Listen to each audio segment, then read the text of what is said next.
We are coming to you from the city beautiful Chicago, Illinois, where tonight WGN Sports presents White Sox baseball. It's Paul Konerko, Gordon Beckham, Diane Viciato in the Sox as they get set to butt heads with Jason Kipnis, Nick Swisher, and the Cleveland Indians.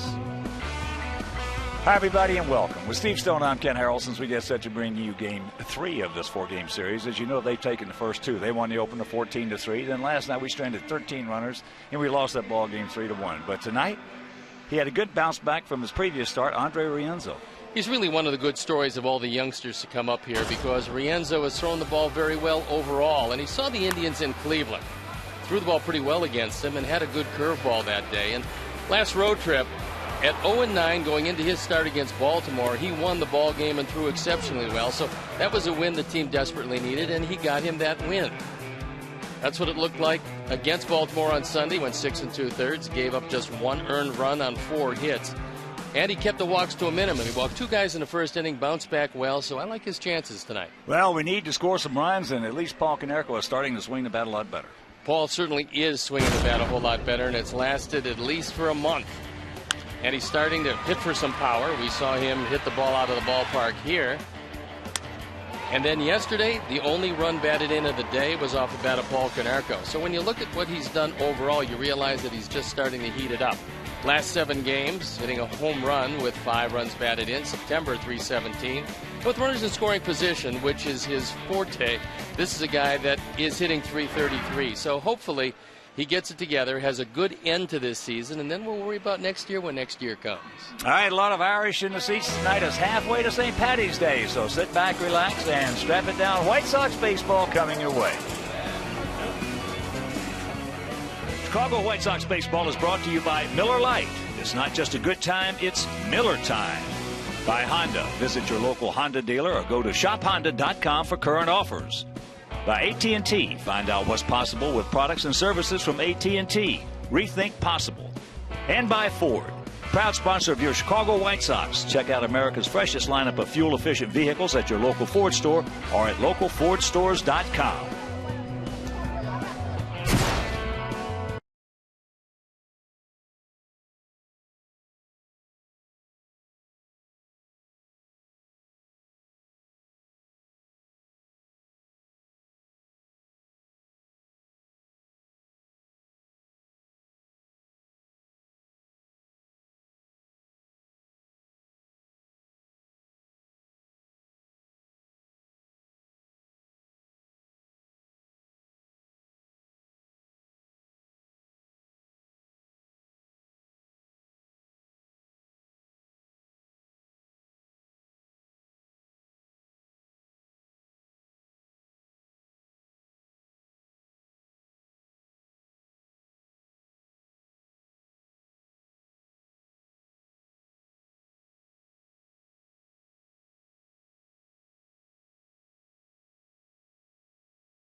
Welcome back to U.S. Cellular Field. This is a time of year when minor league players are called up to the majors. It gives the parent club a chance to evaluate their top prospects, and it gets them a chance to see them in major league game situations. It's also a chance for the young players to learn what it takes to stay at the major league level. Whether a coach or even the manager says it, it's another thing to see the older guys and how they go about their business. And I think, you know, it might sound, but they look up to those guys. They have for a while because they're big leaguers. So, you know, that's more of the message, keep them focused and playing and part of their routine. But I think younger guys learn as much from just the players that they're around than they do of us telling them what to do. So, you know, again, when you see a Paul Konerko work or Adam Dunn work, you know, that they're seeing the amount of work that goes in and how they go about their business and how they treat each other and, you know, what it takes. So, you know, that doesn't change. It's halfway to St. Patrick's Day. That's a promotion tonight, and we'll be back with the lineups and tonight's first pitch after these messages.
The most live sports. Tonight's game's available in Spanish on your SAP audio setting, provided by 97.5 FM ESPN Deportes. It's Chicago's first and only FM Spanish language sports radio station. And as Elvis Santiago looks on, let's see how Terry Francona is going to line up his Indians tonight. It's going to be Michael Bourne leading it off with Nick Swisher in the 2 spot. Jason Kipnis is hitting 3rd. Carlos Santana, on an 8-game hitting streak, is hitting 4th. And it's Michael Brantley as Drupal Cabrera. Jason Giambi, the DH, with Jan Gomes and Lonnie Chisenhall rounding it out. The White Sox defense brought to you by Toyota. Let's go places. It's Viciedo, Diaza, and Garcia in the outfield, with Simeon, Ramirez, Beckham, and Konerko in the infield. Josh Fegley with the nod behind the plate. And Andre Rienzo on the hill. Rienzo looking for his 3rd win, and this his 9th start. His ERA 4.5. He would like to see that curveball come to him a bit earlier than it did last time against Baltimore. Baltimore was a team that was very aggressive, and although he had some control problems early, Baltimore helped him out by swinging at most everything. The Indians are not that kind of a team. The umpires for the game tonight: Eric Cooper behind the plate, meaning that it will be a fairly large strike zone. Jed Fairchild at first, Paul Schreiber is at second, and Jeff Kellogg is at third. So Terry Francona, realizing that his ball club has a terrific shot at securing that wild card, he realizes, like every other manager in the race, you take care of your own business and you worry about the team you're trying to catch later on. That team is Tampa Bay. The Indians trail by a game and a half coming into today's action against Tampa Bay. Texas has already lost to Oakland. So Oakland looks like they're pulling away. 5.5 game lead in the West. So they've thrown the ball around the infield, meaning we're ready to play baseball, and I'm ready to turn it over to my play-by-play partner, Ken Harrelson. All right, Stoney, thank you. And once again, good evening, everyone, and welcome to White Sox baseball right here over WGN Sports. So happy you could join us as Michael Bourne gets set to lead things off for the Tribe in the first pitch of the ball game. It is taken for a strike. Bourne comes in hitting at .259, 5 homers, 43 driven in. He's 3 for 9 in this series. And as you know by now, White Sox fans who have seen Andre pitch, he will get it and throw it. Cleveland comes in hitting at .252 as a club with a 3.93 ERA. They are 34 and 38 on the road, 45 and 30 at Progressive Field. Fouls that one back.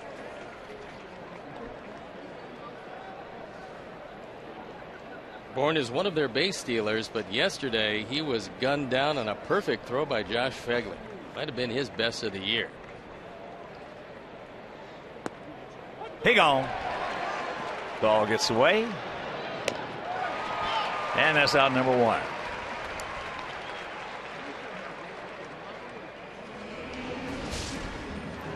We told you about Eric Cooper and that strike zone.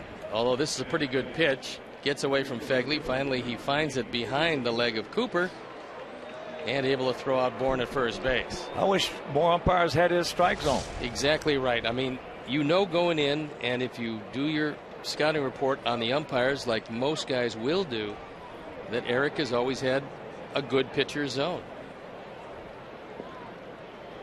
So here's Swisher. He's 3 for 6 with a homer and 3 RBIs in the series. Takes outside. Nick hitting at .242, 18 long ones and 55 knocked in. High left side, long way to go. And that's going to fall. Did not have enough time to get there.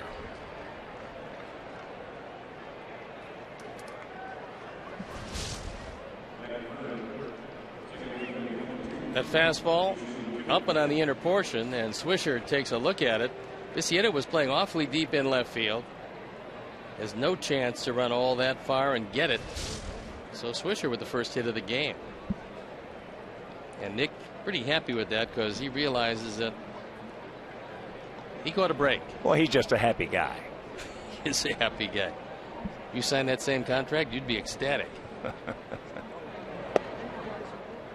Gibness.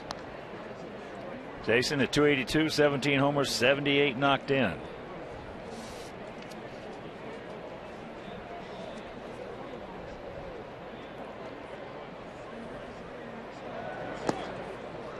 And the count 2-0. Gibness wasn't seeing the ball well yesterday. He did have a hit and scored a run, but he struck out 3 times, which is most unusual for him against our pitching staff.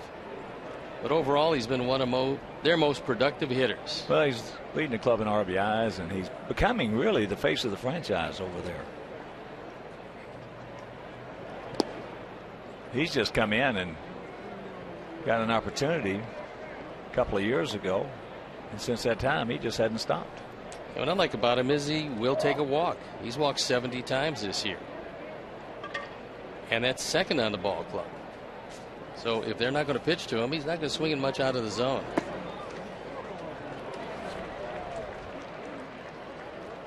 That didn't take long. So 2 on, 1 out, and that'll bring up Santana. Carlos at .264, 18 long ones and 65 knocked in. He's hit more home runs from the left side, but he's a better hitter from the right side.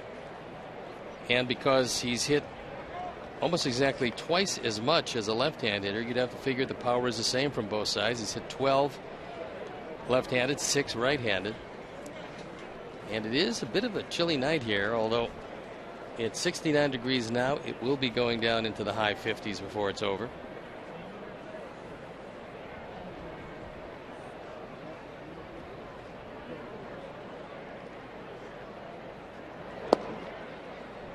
Checks it up. It's just off the inside corner. Santana 2 for 8 in the series and 1 for 3 off for Enzo.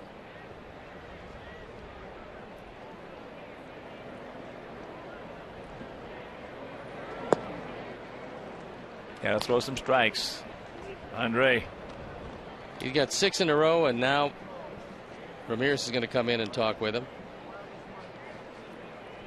Now you go in, you can't really have a game plan to try to score early, but that's what contending teams like to do with also-ran teams.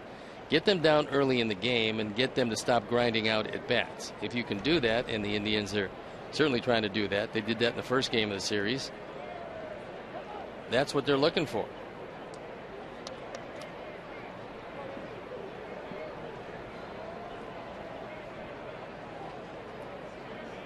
Two-0 pitch.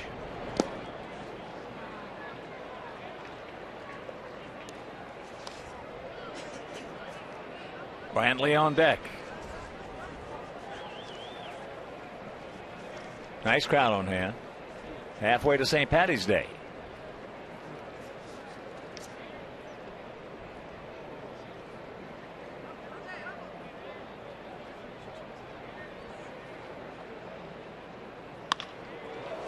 Get foul. It will. Thank you. Just foul. Had that stayed in play, and it might have had it been on the fair side of the line, it would have scored 2. So a big break.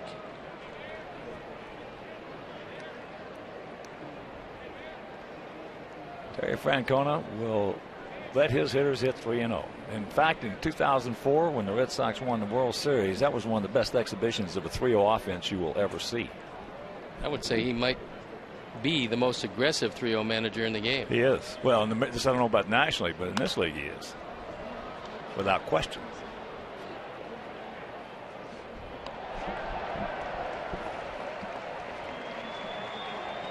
Yeah, that offense he had in the playoffs in 04, Frio, those guys, they just won a trip to the World Series, which they won. And Terry can't have enough men in the bullpen. He loves to use that pen.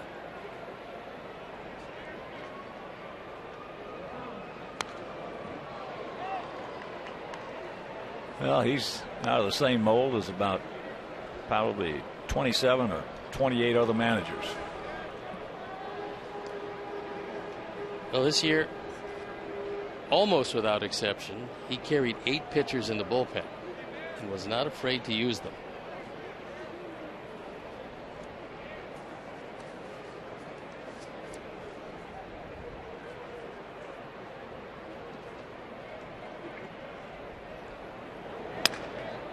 That's trouble. Off the end of the bat, that's going to fall for a base hit. That's just some bad base Yes, running it by is. Nick Swisher. There was no way that anybody was going to get that ball. And Brad Mills was stuck. He had to hold Swisher up when he ran the bases like he did. We're not the only team that doesn't check the outfielders. No, he had to see where Garcia was and realize that Santana was going to bloop that ball in front of him. Garcia was way back in right field. Swisher just didn't read it. And those 2 bits of hesitation saved for the moment a run. It's almost every team. They don't get their guys to check the outfielders. So here's Brantley. Hitting at 276, 8 homers and 63 driven in. Takes first pitch strike. Brantley is real good at getting a ball up in the zone and hitting a sacrifice fly. He's done it 8 times this year. But if he does indeed ground into a double play, that could be a very costly base running misadventure by Swisher. Well, Brantley's just getting better and better. He's 26 now. You can see last year he was getting better. The year before at the end you could see where he was getting better. And then last year you could see the improvement. Then this year you can see the growth. Well, they're giving him a chance now to be a regular player. As you look at the base paths, pretty good speed at second. Yeah, he's not going to be just an everyday player. He's going to be a good everyday player. Good outfielder.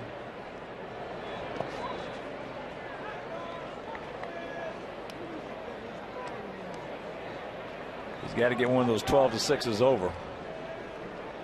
It came to him late in Baltimore where he walked 2 guys in the first inning. Came very close to duplicating that here in the first, but gave up the base hit to Santana after going 3-0. But the inability to get the curveball over early is going to be a bit of a problem, a la what Gavin Floyd used to struggle with. You don't want to go full. Take him right here. 2 balls, 2 strikes.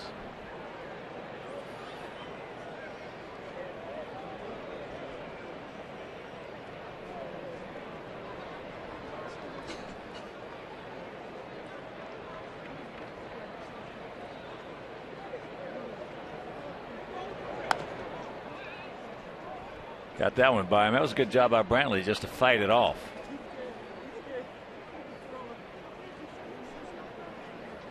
Now, Steve told you that Oakland shut out Texas 1-0. Cologne 16-6 over Darvish, who's 12-9. Toronto beat Baltimore 4-3. Boston beat the Yankees 5-1 at Fenway. Leicester over Sabathia.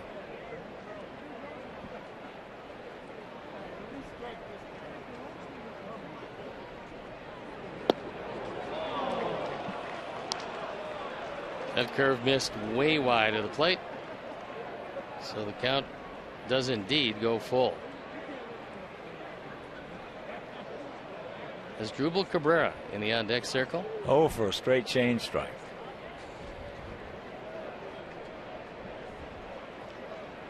But it's not there. Yeah, it is. That's it. Yeah, it was. That's it, and a good one it was. Yes. Had him well out in front of it.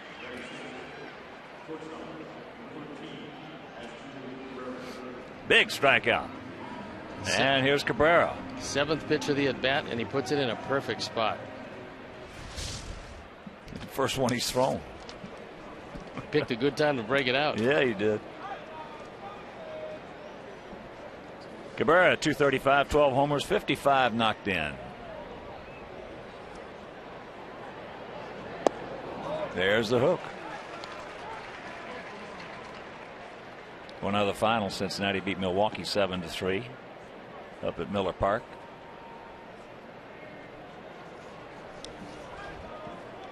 Cabrera, their lone switch hitter that's a better hitter from the left side and a stronger left-hand hitter than right.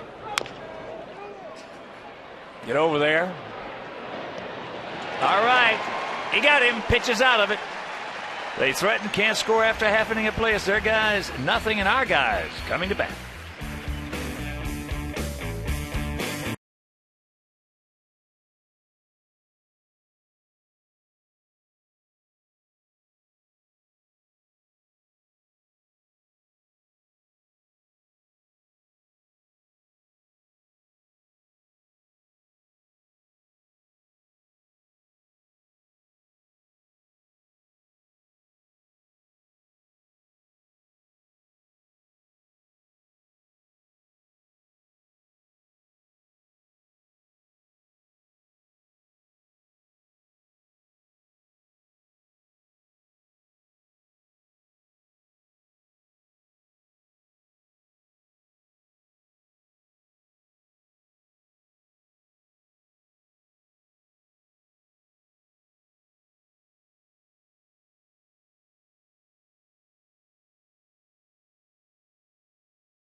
Beckham and Ramirez along with Konerko, Garcia, Gillespie, Viciedo, Fegley, and Semien rounding it out.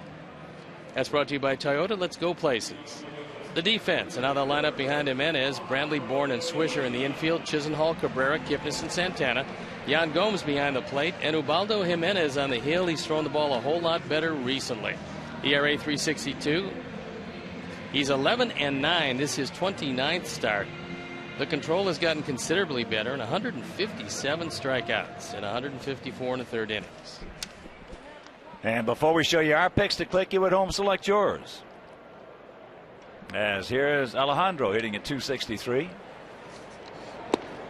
Takes first pitch strike.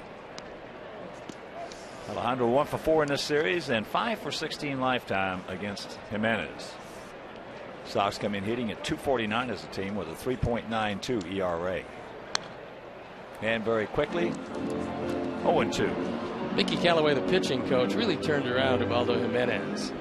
When he got him to believe in his fastball, he'd gone away from it, using all of his other pitches much more than the fastball. He doesn't have that great fastball he used to have, but it's still pretty good.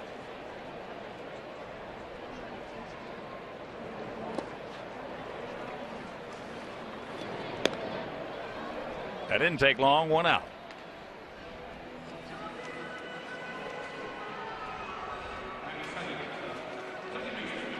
Don Cooper had a little talk with Andre Rienzo.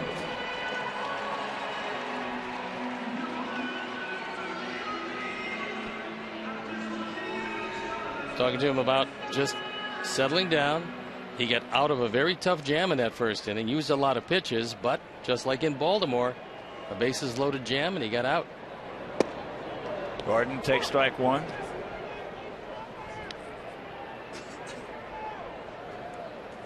Jimenez, 29 years old, 6'5", 210 pounds, out of Santo Domingo. So for the second night in a row, they send a pitcher from Santo Domingo out there last night.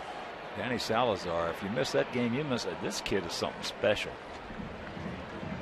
Well, there is no doubt that Danny Salazar has a chance to be a top of the rotation, if not a #1 starter before it's over. Now they got Justin Masterson there.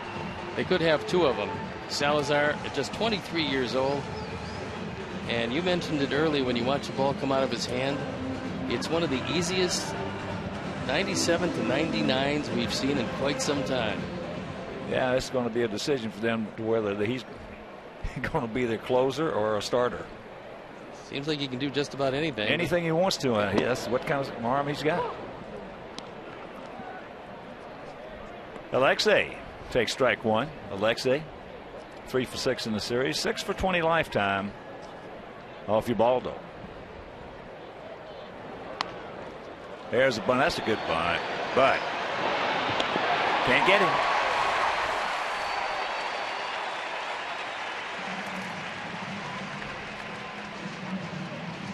Second time in as many days that he's actually bunted. And I think Alexei is starting to figure out that he can be a 300 hitter if he does this every time he sees the guy back at third base. With his speed, if that third baseman is a step or 2 in back of the bag, all he's got to do is get it on the grass anywhere, and you're not going to get him.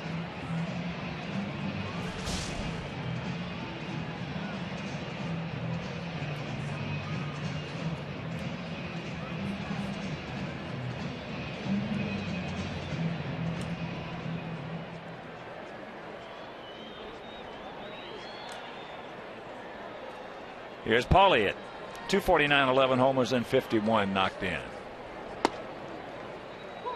Takes first pitch strike. Now, although Jan Gomes is great at getting it, throwing it, and his release is awfully quick, Jimenez is very slow to home plate. But Gomes has been timed at 177 to 185, well below league average of 2. Thought he didn't care for that call, and the count 0-2.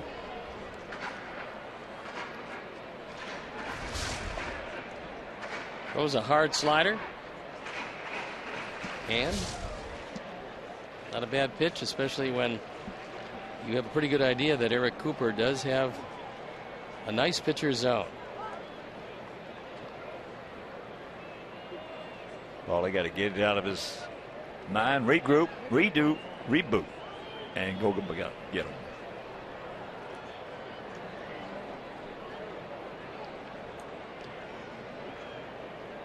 There he goes. That ball hit hard, but caught by Cabrera. Hang with him for Paulie. He's had a few of those in the last couple of weeks.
No score. Top of the second inning. And here is Jambi.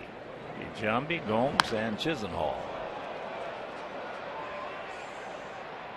And he makes the catch. A leaping catch. Evasiel Garcia. Well, Giambi, who's used to pinch hitting, looking for the first ball fastball. He got it and just caught it off the end of the bat. Garcia goes back, times it well, and makes the catch with about 2 feet to spare before he hits the wall.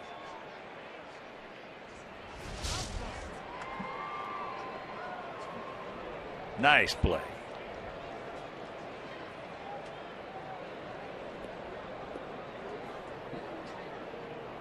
So here's Jean Gomes at 301, 10 homers, 34 knocked in.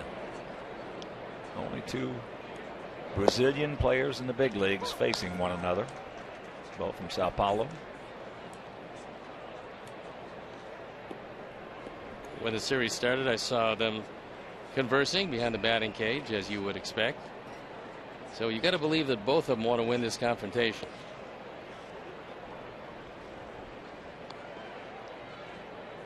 Gomes is the only guy in this lineup with a 300+ batting average. Not bad for a guy that they picked up from Toronto because Toronto didn't think that he could catch every day. It's turned out that he can and will.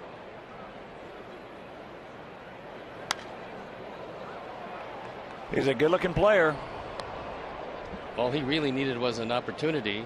J.P. Arancibia was the #1 catcher in Toronto. They love his bat. So Gomes was odd man out. But here in Cleveland, they liked what he could do, gave him a shot, and he's proven he's terrific. Ball gets away.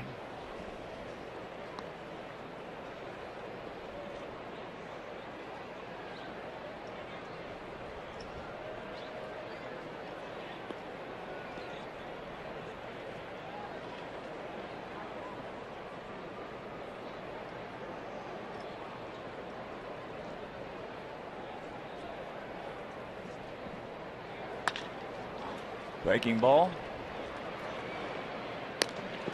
2 down.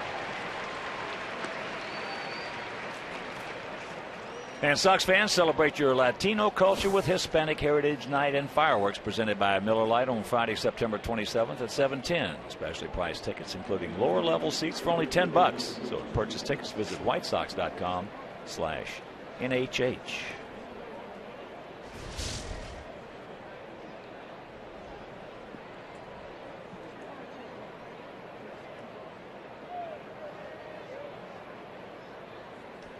Here's Chisenhall. First pitch strike. Hitting at 225, 9 homers, 31 knocked in.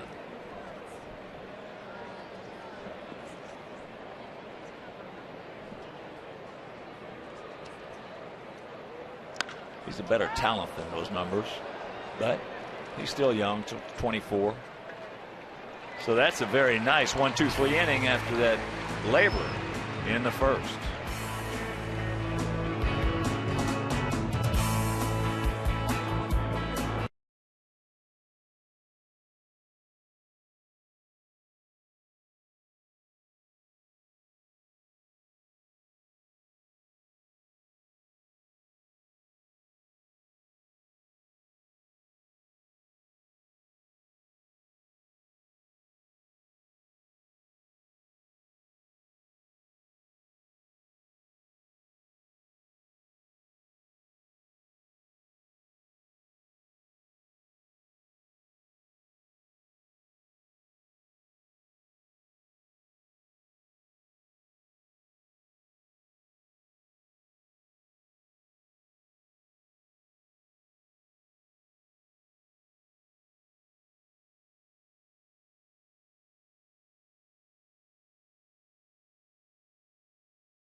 GNTV.com and click on the Game Zone banner for updated stats and information.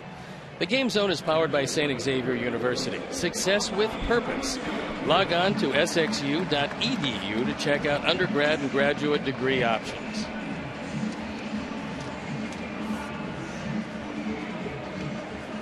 It'll be Garcia, Gillespie, and Viciedo here in the bottom of the second inning.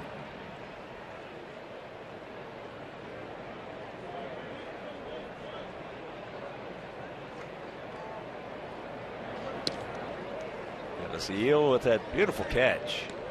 Takes ball 1. He's hitting at 276, 2 for 8 in this series. He's faced Ubaldo 1 time and he has a hit.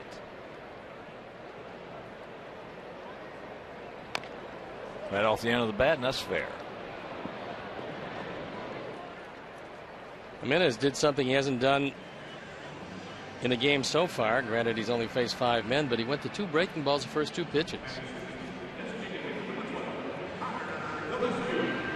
So with 1 out, let's check out our picks to click tonight. Jim Angio, our director and crew. Well, they went with Fegley. Steve's going with Alexei and Tim O'Neill. Dave Damesworth and all the great folks down at Orange Tree Golf Club in Orlando, Florida. We're going to go with Tank. Diane Viciedo. Orange Tree with their new champions Bermuda greens.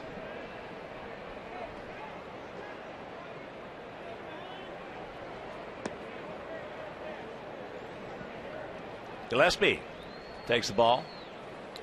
Jimenez had his best year by far in 2010 with the Colorado Rockies. He was 19-8. His ERA 2.88 in that very tough park to pitch. Yeah, that breaking ball popped up, and that's not going to be playable. Now at that point, the Rockies started to sign a lot of their players, or a few of the people they thought were their core players long term. And for whatever reason, they didn't extend that to Jimenez, and he wasn't a particularly happy camper about that. So he let his feelings be known, and the Rockies decided to trade him for Alex White, Drew Pomerantz, Joe Gardner, and Matt McBride to the Indians on July 31st of 2011.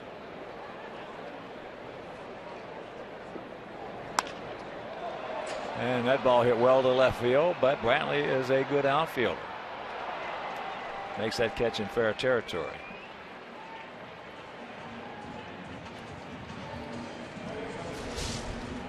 We've seen Brantley a couple different positions, and he plays them all very well. He stays right with it. Good concentration as he moves over into that corner. And he puts it away. We've also seen him throw very accurately when he's had an opportunity to do that. So here's Tank. 261, 12 homers, 50 knocked in. Takes a breaking ball strike.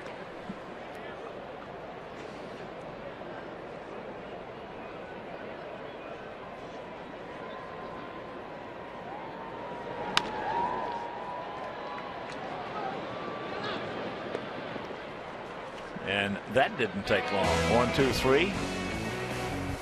And we'll go to the third.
Born. Nick Swisher, Jason Kipnis.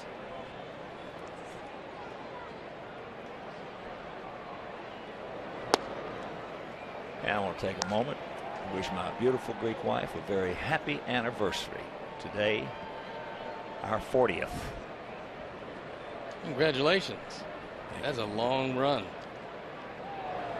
Well, she saved my life. And I love her more than I ever have. 0-2 the count.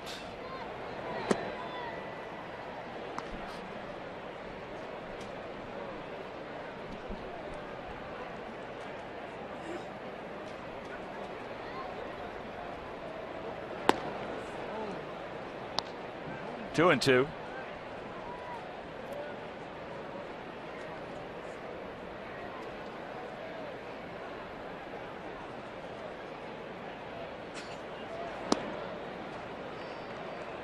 Oh, and 2 to 3 and 2. They tried to go back where he threw it the first couple of pitches, and Bourne might have hurt his hand swinging at one low and in. 0-2 and ball 4. To the wrong man.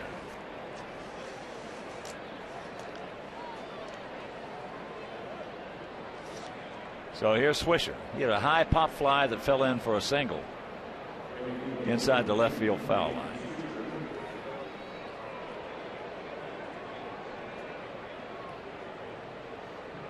And but for a base running mistake, it might be at least 1-0. But Andre was able to get out of that first inning and leave Swisher at third.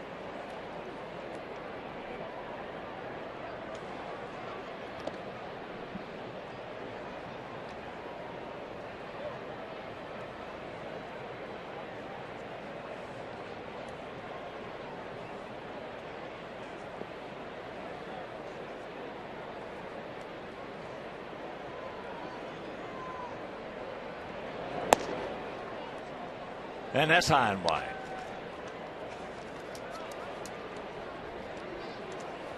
Brad Mills going through his set of signs.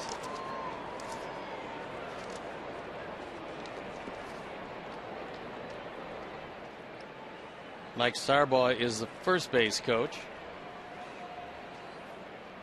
And Josh wants a word with Rienzo. He'd rather have some strikes.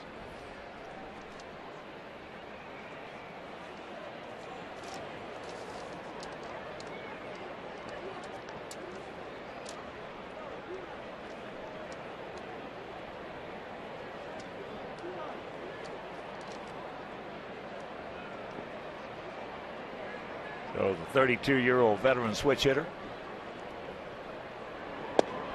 takes the strike. Last year Swish with the Yankees hit .272, 24 homers, and knocked in 93. He had a big year for them.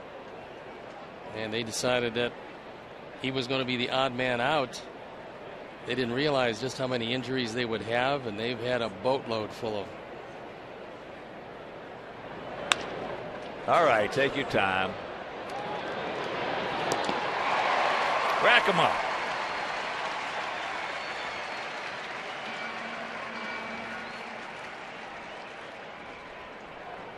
Also a terrific job as we look at this double play again. It's just ham and jam.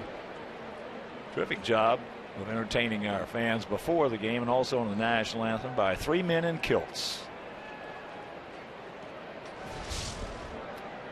Love those guys. They are good. As here is Kipnis.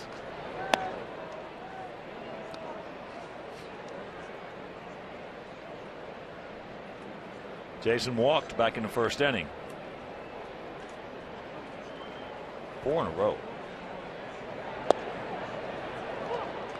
That evens accounted 1.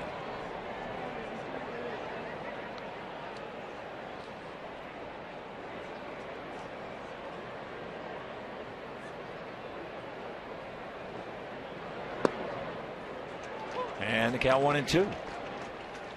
Last inning, a fairly economical inning pitch wise for Andre, and if he can top it off here with Kipnis and get out of this one, it'll be a successful 3.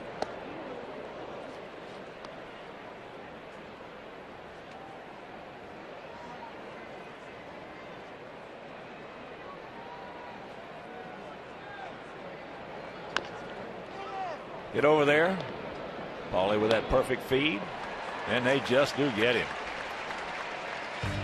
So he pitches over the leadoff walk, and we'll go to the bottom of the third, still scoreless.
No errors for our guys. It'll be Fegley, Simeon, then back to the top of the order with Diaza. It's halfway to St. Patty's Day. Everybody having a good time, good atmosphere, and now we just need some runs.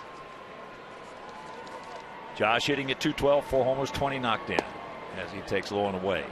Got a nice letter from the family of Harv Merton, who says that it's his 70th birthday, huge White Sox fan, and that in the third inning they always have cake and ice cream. So it is the third inning, and while you're having the cake and ice cream, we'll pass along happy 70th birthday to Harv Merton from the entire family. Ditto. Ditto. Still a baby yet. I used to think it was pretty old. Now I'm thinking he's just a sprightly young man. Yeah. Here's the 1-1 pitch. Talking about letters, I've been getting a lot, and I got a lot more today. Calls about when I mentioned my dentist the other day. Down in the painless dentist. Yeah, the painless one. And get your pencil and paper ready, and I'll mention his name one more time so you can, if you're in the area. The mailing of it actually is Mishawaka, but I call it Granger. Right outside of South Bend. And I can't, for everybody who's texting me, I can't return them all. So get your pencil and your paper.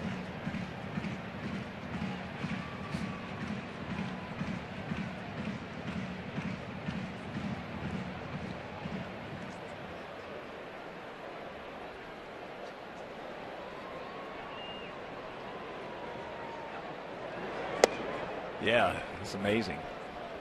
Painless. I love painless dentists.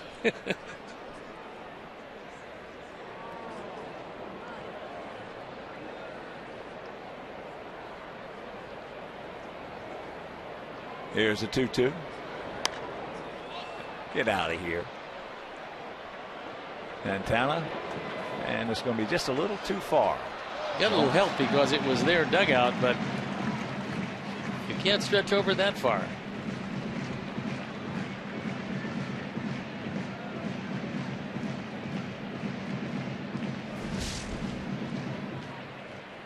Santana and Gomes both going over there. And no chance.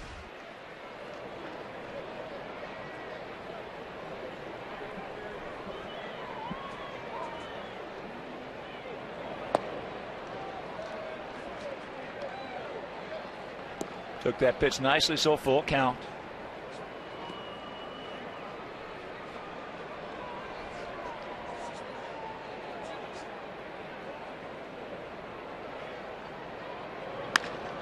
That's good at bat. Just rifles that one back up the middle. So Jim Angio and a Cruz picked a click. Leads us off. After fouling off a steady diet of breaking balls, he finally got one out over the plate. That was straight. And he drove it over Kipnis's head for a nice start to the third inning.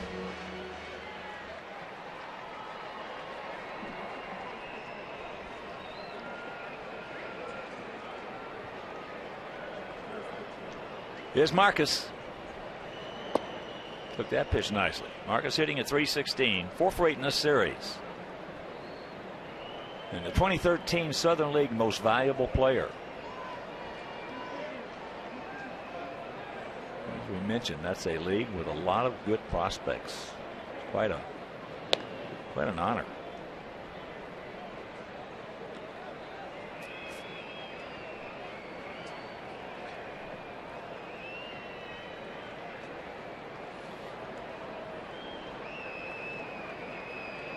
Josh, just a decent lead. Drops a breaking ball on him.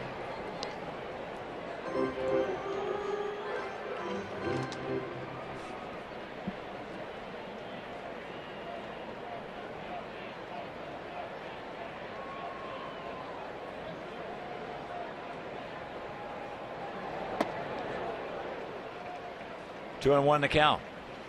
Finale tomorrow afternoon. Chris Sale against Zach McAllister.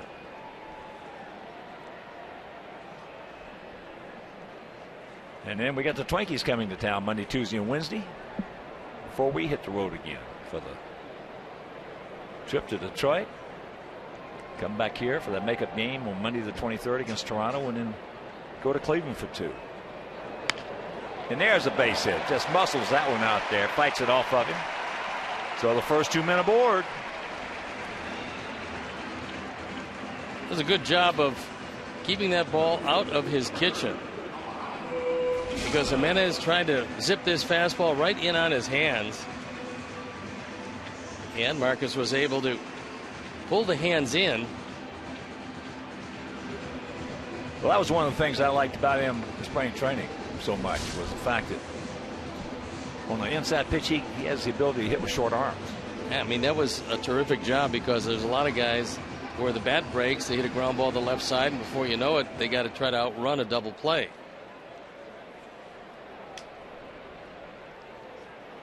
So the corner's in close, looking for a bunt from Diaza.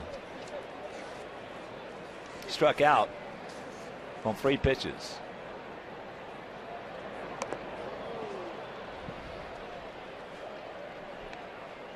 Diaza with 6 sacrifices this year.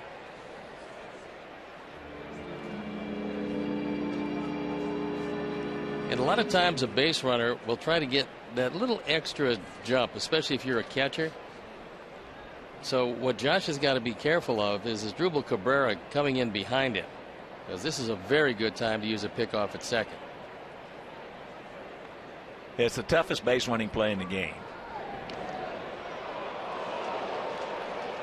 Well, he used it, and fortunately he just got back in, and I mean, it was close.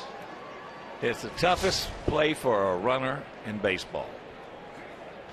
You're on second base, man on first and second, bunt situation, because you can get it from the pitcher or the shortstop or the catcher.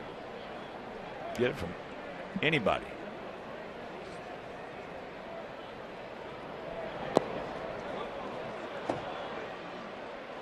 Well, both of those pitches were out of the strike zone, and because you have the bunt called, you have to bunt a strike.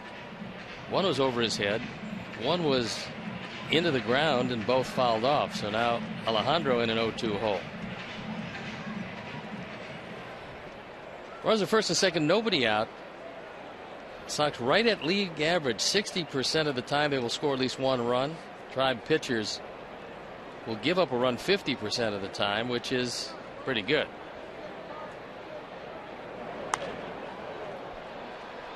Souvenir left side.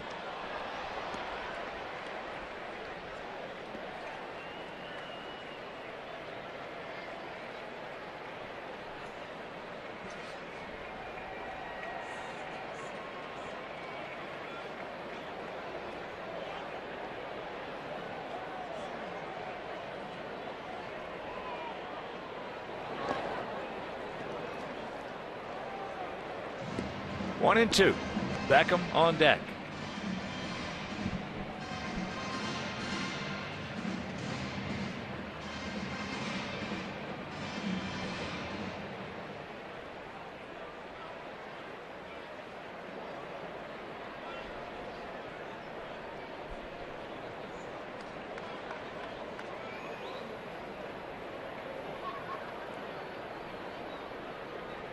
Outfield, for the most part, straight up.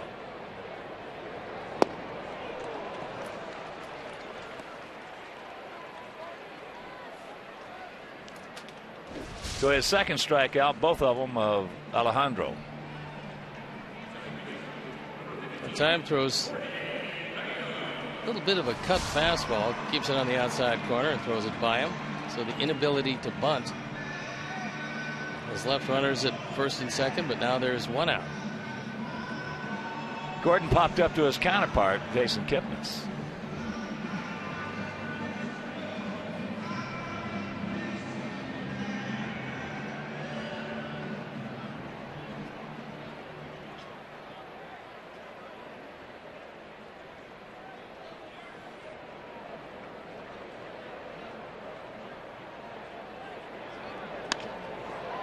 And that's can of corn.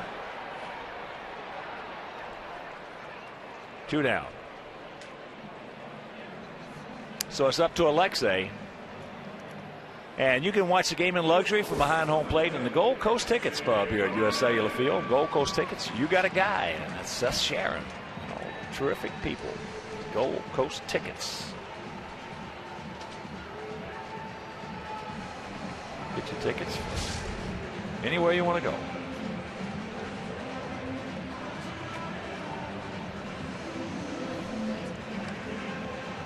Alexei had that perfect bunt single down the third baseline.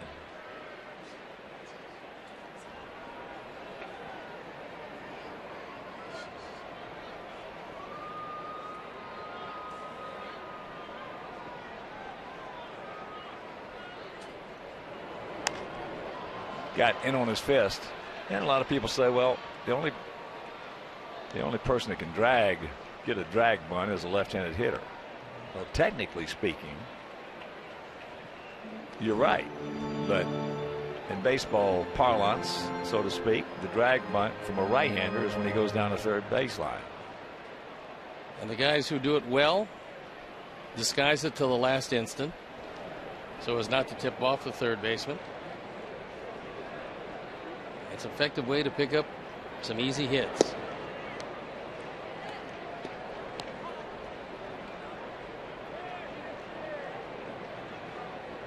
Also, for a right-hand hitter, if you've got a left-hander on the mound who falls off almost without exception to the third base side, that push bunt up the right side is a good bunt. It's beautiful. I feel like that's a left-hander out there. A lot of right-handed hitters don't like to drag it down the third baseline. They'd much rather push it. Well, they've seen a couple of shots of guys like David Eckstein who pulled the bat back to do that and got hit right in the eye with the carom off the bat.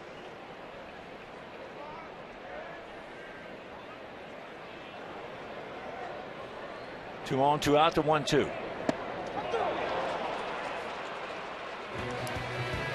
So we get the first two guys on, can't bunt them over, and we can't score.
In honor of their Hall of Fame catcher, Carlton Fisk. The Commander batted .269, hit 376 homers, and drove in more than 1,300 runs during the course of his 24-year career. That's brought to you by Xfinity Home. Get peace of mind with Xfinity Home, the total home security and home control solution that keeps you more connected to what matters most. And there is the retired number 72.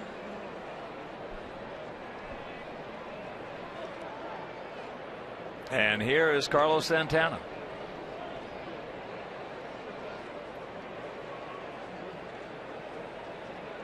He singled, hit one off the end of the bat into right field. Had a couple of guys on. They did not read it, did not check the outfielders. Consequently, no run scored. But If you got your paper and pencil, my dentist that everybody's been calling about, his name is Matthew Brennan with the Brennan Dental Group in Mishawaka, Indiana. Matthew Brennan with the Brennan Dental Group in Mishawaka. That is the mailing address. 1-1 to count.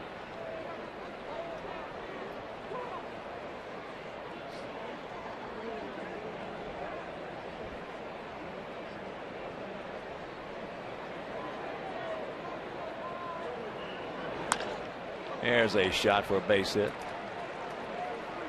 That one's barreled up.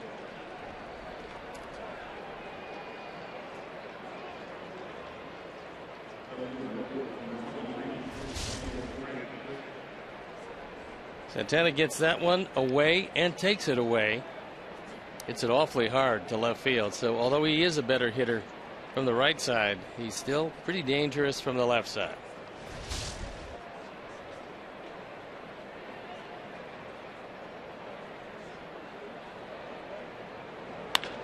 That ball hit hard. We got a man there who misread it at first, then recovered nicely. That ball was absolutely tattooed by Brantley. That's a hang with him, Michael. Pretty good job of positioning because Garcia was well off the line, actually trying to take away the gaps, and that's exactly where Brantley hit it, and he hit the daylights out of it. He started in a step or two, but has the speed to recover and make the catch. Well, that's what made him make that play earlier on Giambi, with the speed.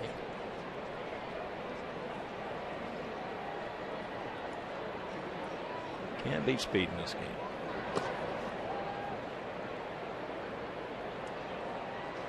Speed equates to base hits. It equates to range defensively. Equates to stolen bases. But if you want to condense it all down in one word, you could say speed equates to pressure. Pressure on the defense. That ball hit hard.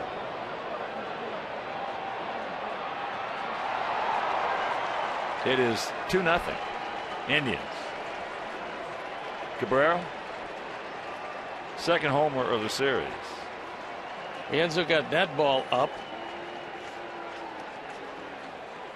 And Cabrera with home run number 13, RBIs 56 and 57, puts the Tribe on top.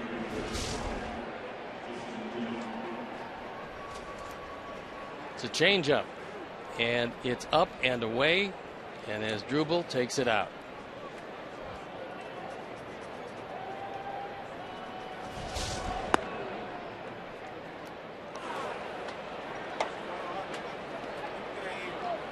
So here's the 42-year-old veteran, Jason Giambi, robbed of extra bases on a beautiful catch. You missed that, leading off the second inning. Poof. Indians swinging the bat pretty well tonight, but some very good plays by Garcia in right.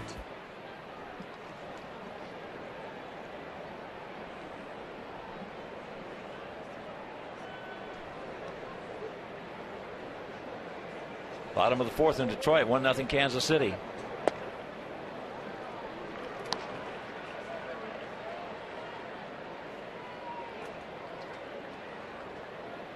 So the one-out walk is third walk.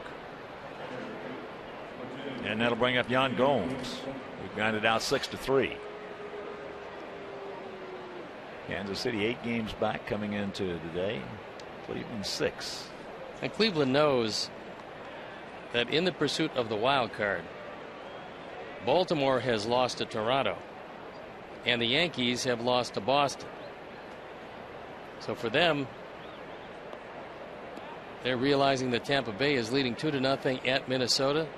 They're in pursuit of Tampa Bay, but they'd like to get a little daylight between themselves and Baltimore and New York. They also know that Texas has been beaten by Oakland.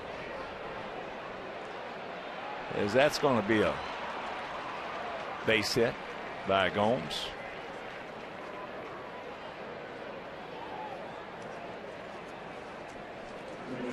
So here comes Coop.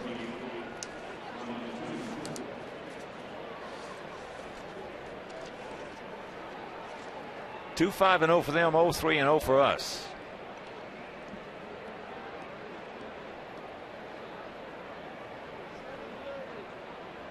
I think Coop, if I read his lips correctly to Fegley, was not happy with the first ball fastball to Gomes.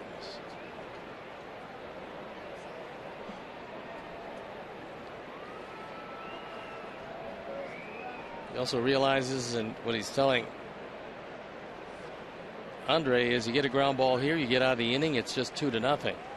So think about keeping it down and throwing a ground ball. Now, the one thing about Coop, when he goes out there, nothing gets lost in the translation.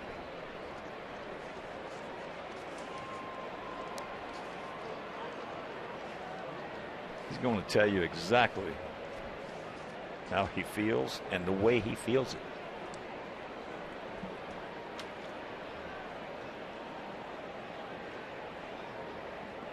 Chisenhall went out to center.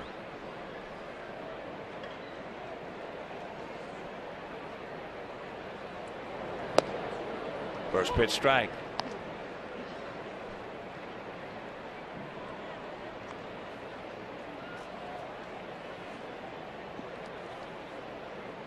Chisenhall, a former first-round draft pick that has yet to come into his own.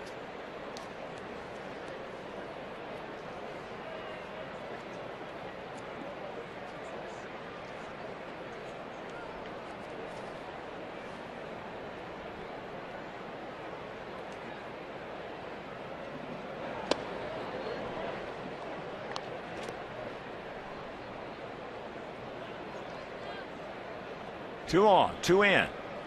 1-1 to count with one down.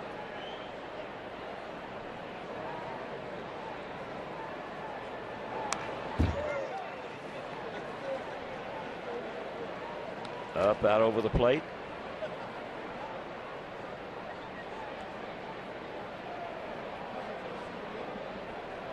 And that Kansas City Detroit game, that is Santana against Pfister.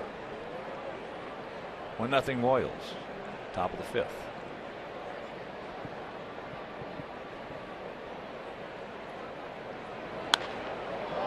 And that ball hit hard. It is 5-0.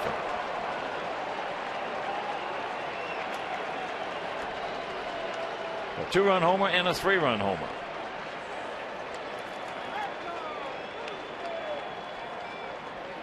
Tenth home run of the year.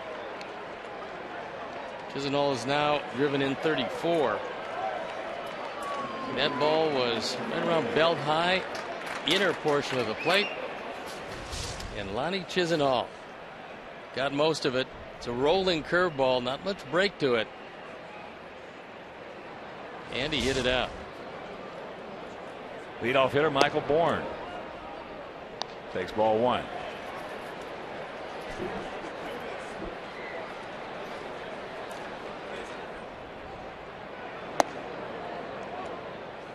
We mentioned earlier that those numbers are 225, now 10 and 34. His talent is a lot better than that. They wanted him to be the everyday third baseman when the season started. Gave him every opportunity to do that. But they wound up sending him down this year.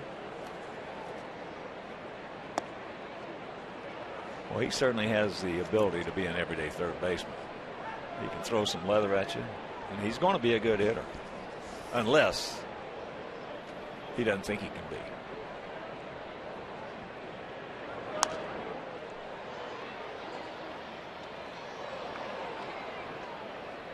Certainly has a nice enough stroke, and he was originally drafted by Pittsburgh. 11th round, didn't sign. That was in 06. Drafted in the first round in 2008 by the Indians, although it was low in the first round. It was 29th pick. They thought he had some talent. It's Charlie Leesman loosening up in the pen. He will do better than last time out. Just did get a piece of that one. But there are some guys that are like that. There are some guys that just don't have any confidence in their ability.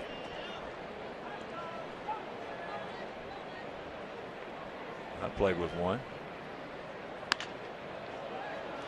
Well, that ball's hammered. So that's a hard single. Every time he hit a home run, go over and pat him on the fanny, and he said, I just got lucky. And he was dead serious. Well, unfortunately, and it manifests itself in a lot of different ways, but to be successful in this game, you have to have arrogance. Arrogance in your own performance. You don't have to tell everybody about it, but you have to truly believe that you are better than that guy that you're facing, whether you're a pitcher or a hitter. You're better than that guy on the mound if you're a hitter, better than that guy at bat if you're a pitcher. And if you don't think that, you probably should look for another position. Well, as Michael Douglas said, greed is good in this game. And it is. And arrogance is not a bad thing. I know it has a bad connotation, but depending on how you use it. It's not. It's right on the money. Absolutely. You got to.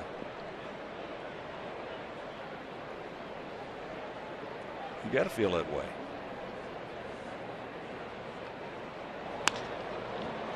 And that ball hit in the center field. So that's out number 2. Swish now 1 for 3. No, but Rico Petrocelli, that's the guy I'm talking about. He set the American League record in 1969, 40 home runs at shortstop. And every time he hit one, of course, I'd been traded when he set that to Cleveland, but in 68 every time. Nice going, Reek. Oh, man. I just got lucky. Lucky a lot in 1969. Yeah. He was a great teammate and a heck of a player.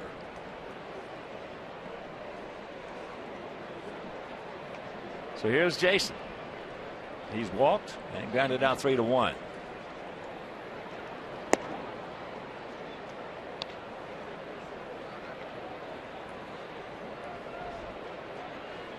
And that 1-0 Oakland victory.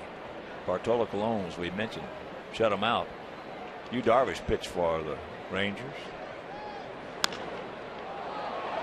And that ball hit hard. But he's there. He reaches up, makes the catch, brings it, or stops it from going out. Meanwhile, they put a crooked number up there and they lead it 5-0.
Five spot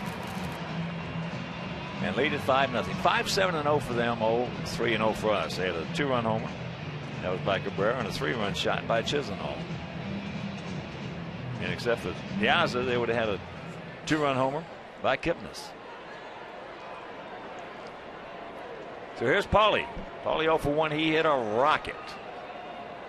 Cabrera made a good catch on.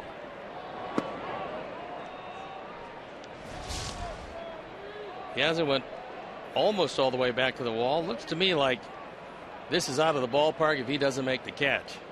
But make it he did.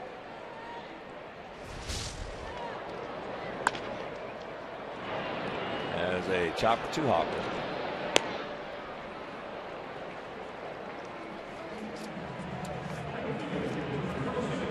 Post-game traffic? No. Party at Bacardi at the Park? Yeah. Open after every home game at U.S. Cellular Field at the Gate 5 Plaza. Bacardi at the Park. We'll grab your friends and give them a visit and ask for Sil Vasilios. Sil Process. He'll take care of you.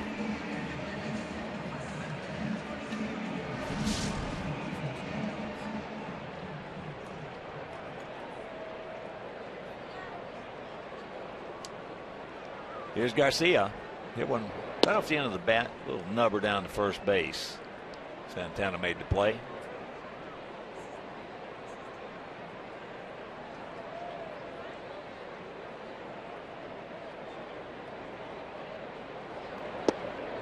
Breaking ball strike. 1-1 to count. Indian shade Garcia a couple of steps into right center field. Brantley is way off the line, taking away the gap in left center.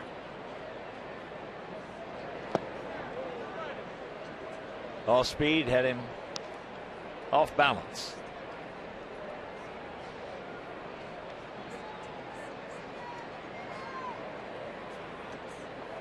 Andre had a tough inning last inning. He was hit awfully hard.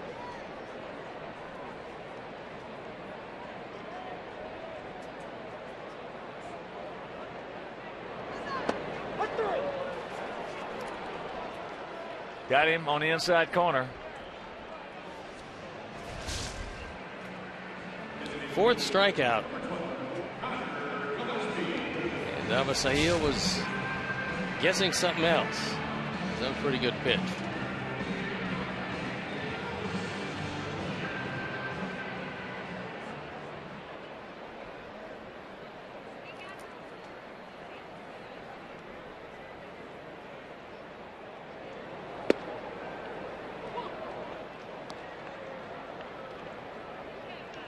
Yeah, but you touched on it earlier, and it's the way it is. You know, Eric is going to have a pitcher strike zone. And you certainly can't be taking too many pitches. Well, that's the thing. You know, when you're in your meeting, you're going over the pitcher. In this case, Jimenez. First thing you got to say is who's behind the plate. Eric Cooper's behind the plate. And you say, okay, guys, you know he's got a pitcher strike zone. He's going to be calling him. That's looped out there, and that's going to fall for a base hit. He's going to be calling an inch or two off the corner.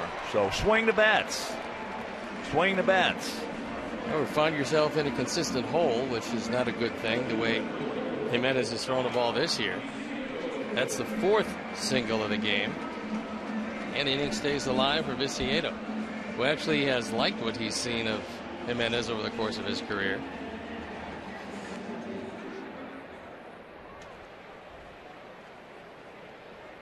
Tank grounded out 3-1.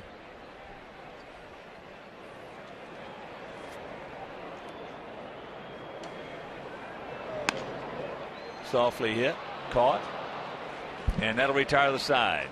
We're into the fifth. We trail it 5-0.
It'll be Santana, Brantley, and Cabrera.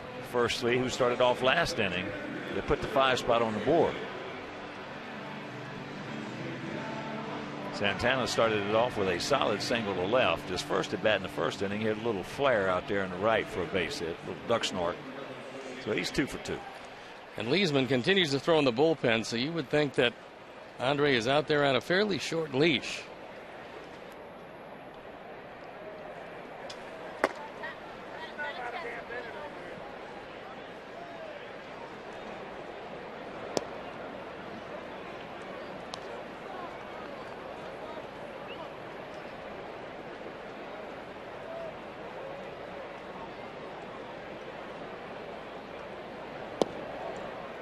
Do I know the count?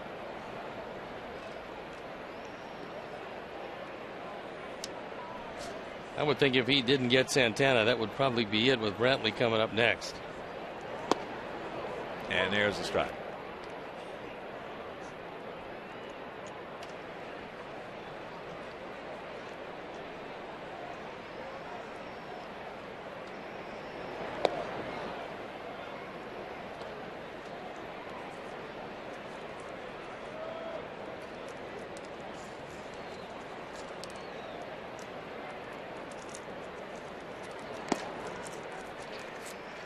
It's full. And Don has made the call to find out if Leesman is ready.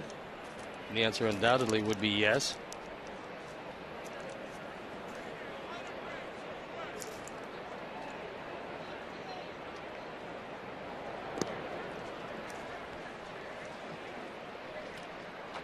So the leadoff walk. And that's going to be it. And as Robin makes his way out to the mound, makes the call. Sox fans, on Saturday, September 28th, come see our Sox take on Kansas City at 6:10, and all fans are invited to stay for a post-game fireworks show presented by Great Clips. Great Clips, because you know it's going to be great. So, Renzo departs. Leesman comes on, and we'll be back.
One of them, charged with 7 earned runs, that ballooned that ERA to 7.15. Before that, he'd been doing exceptionally well. Charlie on for the 5th time. He inherits Santana at first base, and he goes through the heart of the Indian order.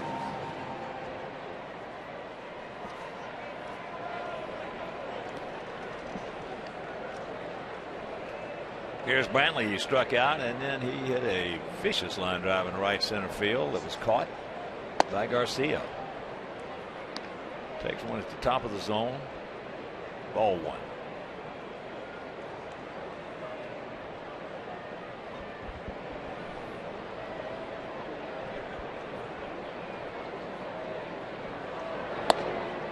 And that's ball 2.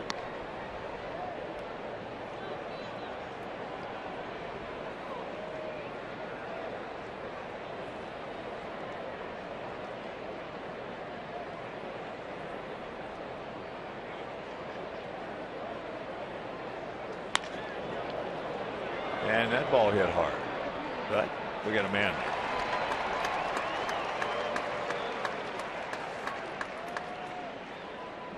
So he squared up a couple of them. Get over 3 to show for it. But swinging the bat well. That's when you go back to the dugout and the guys are saying, Michael, hang with them. You did a good job. But you're sitting here next to me. Have some bench. Here's Cabrera. That 2-run homer. Last inning, he's 1 for 2.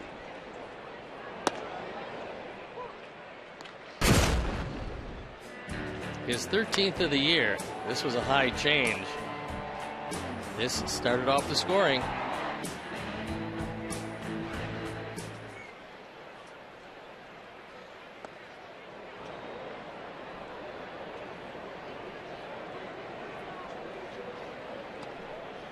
And once again, a reminder, make your plans to be with us tomorrow. Finale of this 4-game set. Chris Sale against Zach McAllister.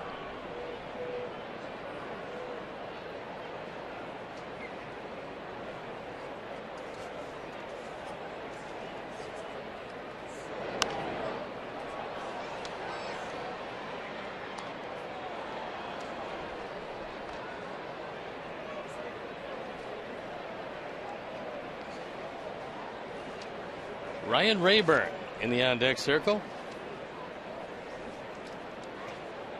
2 words that very few of our pitchers like to hear.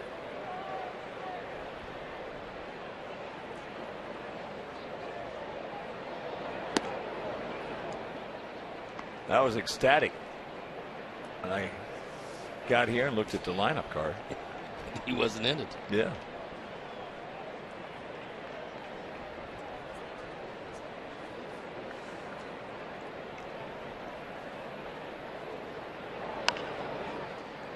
And that's a foul ball. The count hangs at 2-2.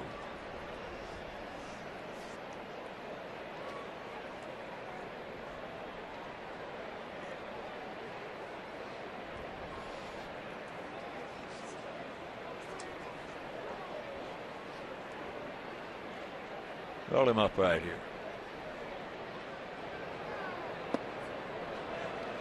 He gone. Hook. 2 down.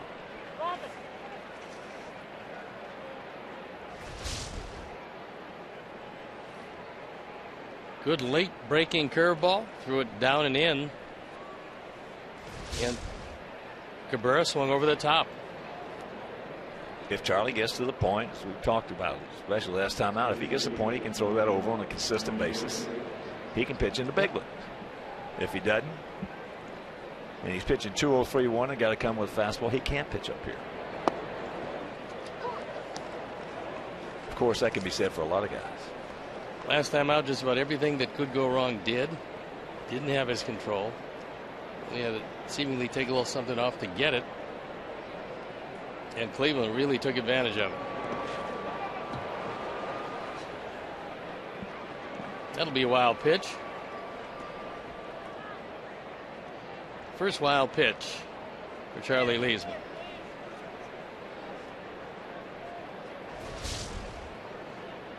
With that same curveball that got Cabrera. And this one goes to the screen.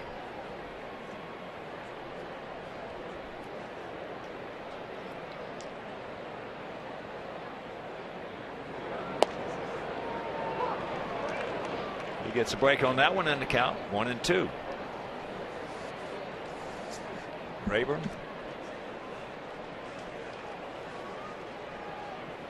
Grade 1 Sox killer. And 1 for 6 with a couple of RBIs as a pinch hitter this year.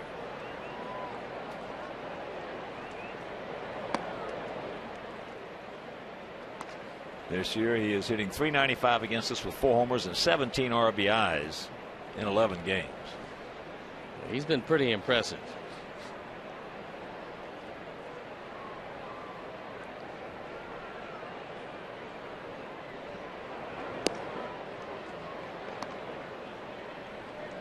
In his career, he's a .304 hitter against us.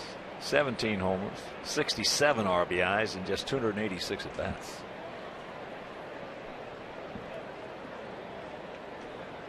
Well, that's just about half a season, double it. And it's Cabrera time RBI wise.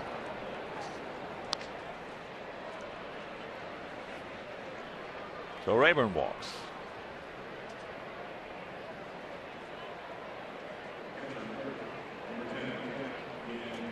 That'll bring up Yan Gomes. Yan grounded to short, and last inning hit a little blooper single, a little duck snort into right center.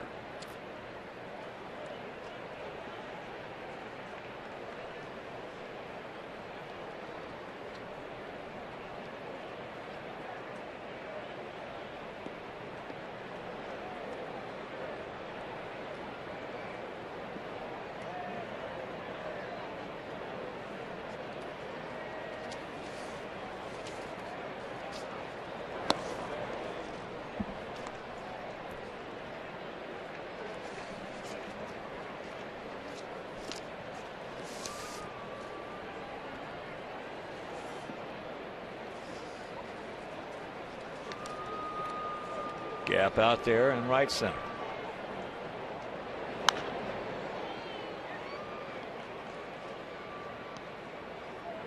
This guy's got one of the best top hands in the league.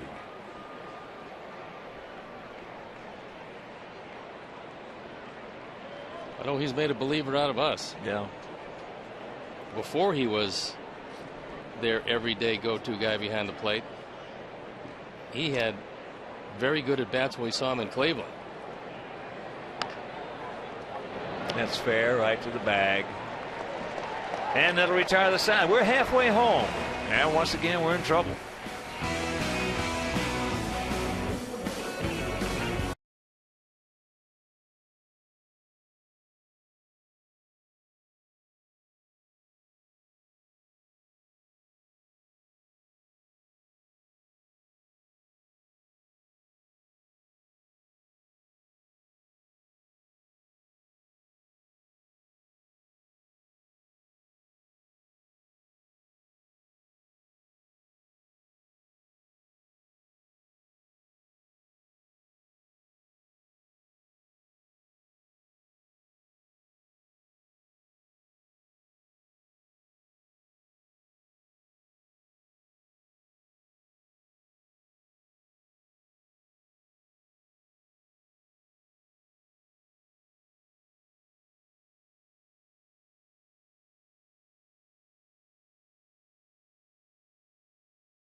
Leading off the third inning, Marcus Semien hits a rocket and one hops out of the ballpark.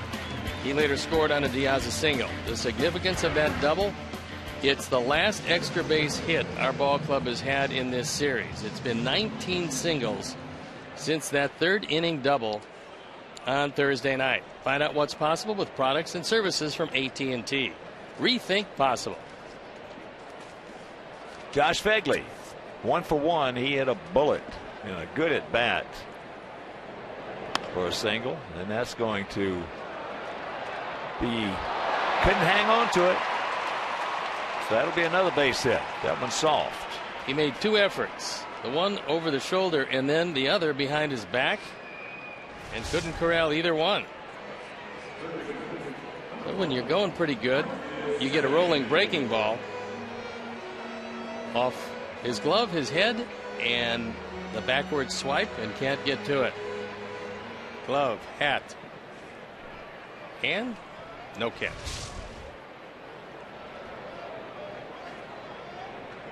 The last thing I was going to say, in that 1-0 Oakland win, Bartolo Colon over Yu Darvish, one of the things that's become pretty evident.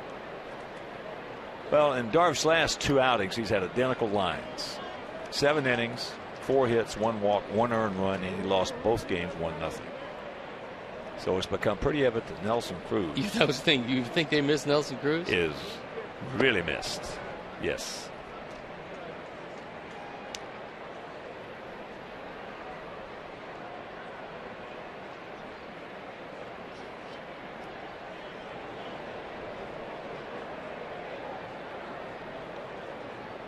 Marcus, he's 1 for 1. Takes a strike.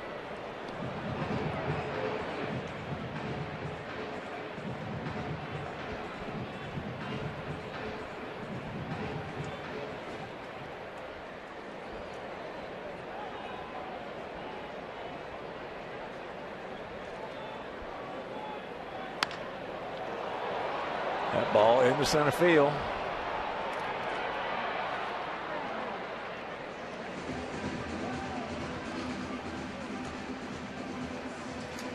So 1 out. Sox fans, join us on Saturday, September 28th for Craft Beer Night, presented by Miller Coors. A limited number of tickets are available for this private event, where you can sample a variety of domestic and imported beers prior to the game start. So purchase tickets today by visiting whitesox.com/craft.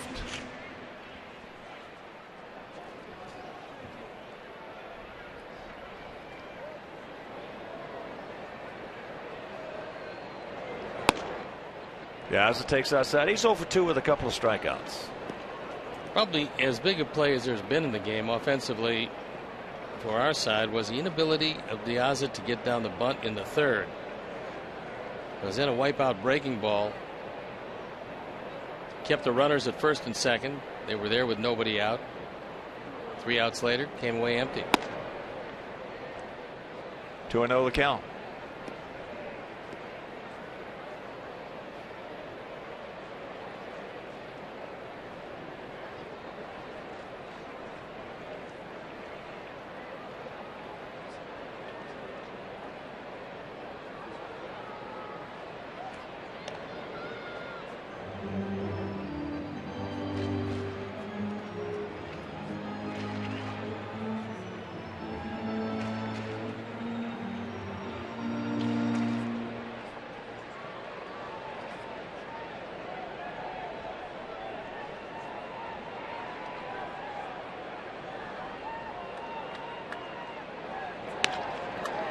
That's into center field. It's going to hang up for Bourne.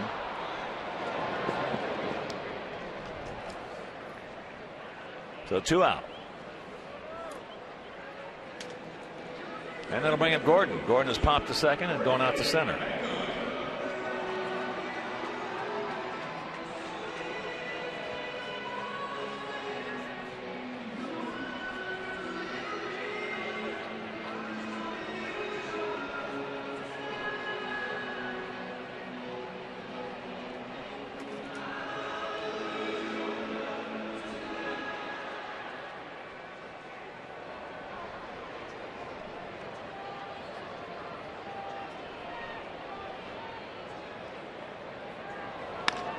There's a shot right at his counterpart. So that's the hang wolf right there. Meanwhile, we'll go to the 6th, still trailing 5-0.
Seemingly very happy Yes, with he is. this series so far.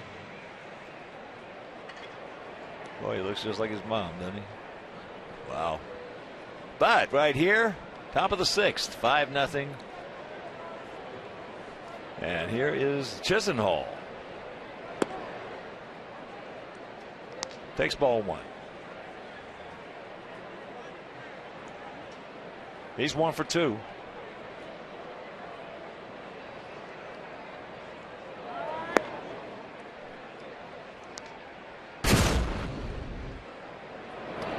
Fourth drive of the game came off Andre Rienzo. In the same inning, he gave up a 2-run homer. He gave up the 3-run homer to Chisenhall, his 10th.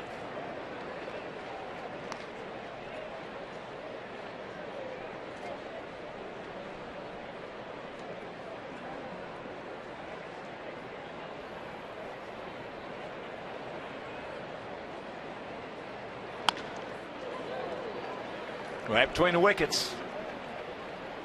So the leadoff single.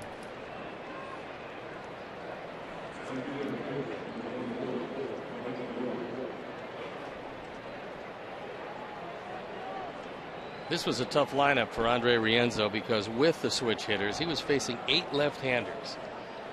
And if you're not getting that curveball consistently over the plate, 8 left-handers probably are going to wear you out.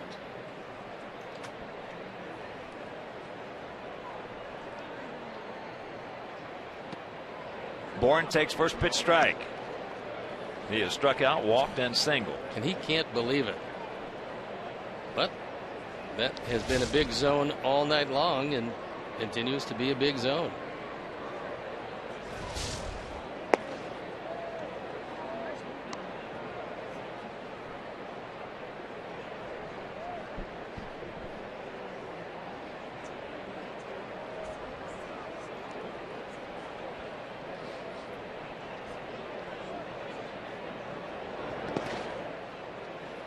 That was a nice stop by Josh Fegley as he moved to his left.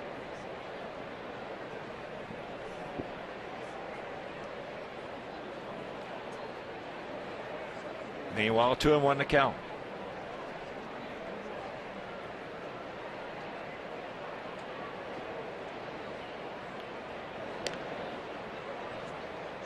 Five 8-0 for the Indians. 0-5-0 for our Sox here in Game 3 of this 4-game set.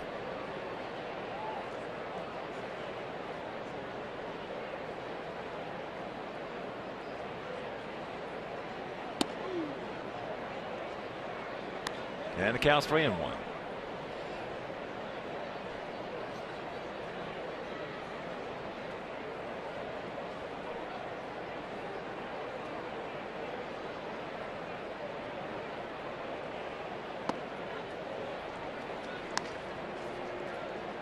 So another walk in the first 2 men aboard.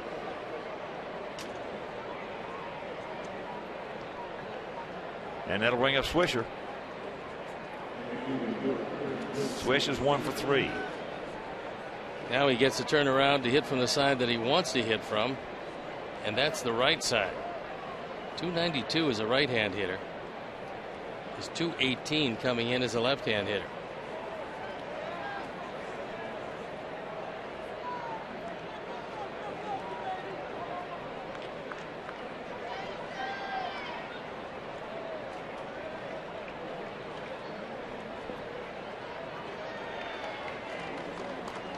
Swish hitting at 280 against us this year coming in.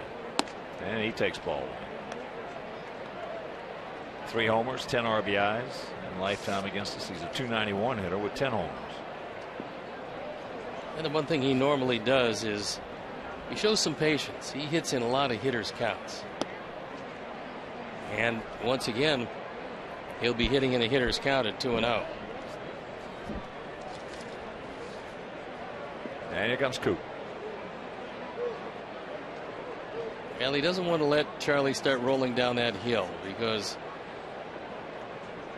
you start missing and all of a sudden you want to overthink the situation, start nipping at the corners, and you got problems. And while he's talking to Charlie, White Sox fans, tell us what you think and win an autographed White Sox jersey. In the process, visit whitesox.com/survey during tonight's game and provide us with your feedback. that will enter you for a chance to win an autographed Gordon Beckham jersey. So visit whitesox.com/survey. I would say if you're Nick Swisher and the pitching coach just made a trip to the mound, you're looking fastball, you're looking for it middle in, and if you get it, you're probably going to hit it pretty hard as Daniel Webb starts throwing.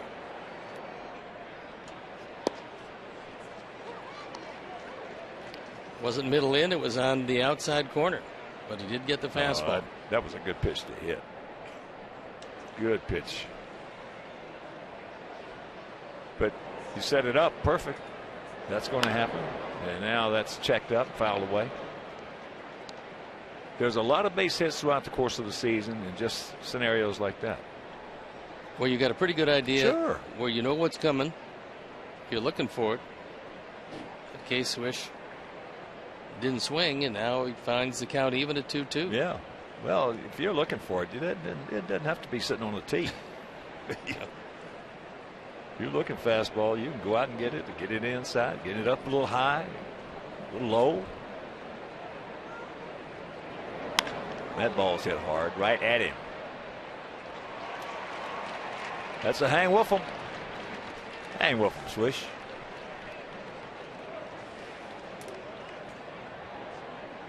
Well, the Indians tonight, even though it's a 5-0 game, they've hit the ball up and down this lineup just about as hard as you can hit it. Yeah. And Jason Kipnis just missed a home run last time up, had a big smile on his face because he realized that, but for about a foot or two, he'd have had 80 runs batted in, not the 78 he's got. 2 or 3 more runs up there very easily.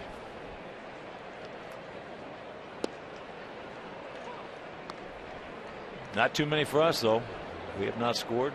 We've only stranded 4. Now, last night's a different ball game. We lost that game 3-1 last night. We stranded 13 runners.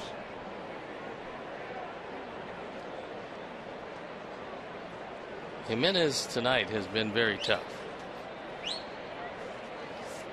Of course, if you're not getting any extra base hits, you better get a lot of hits.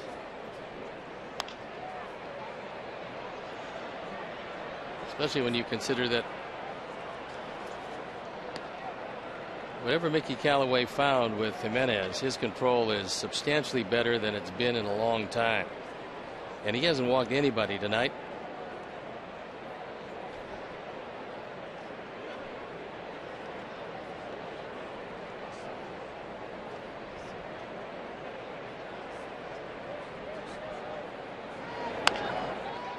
Breaking ball.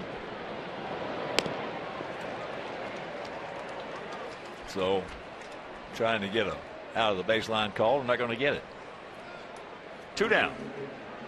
And that's what Paul Schreiber's second base umpire is telling Gordon Beckham.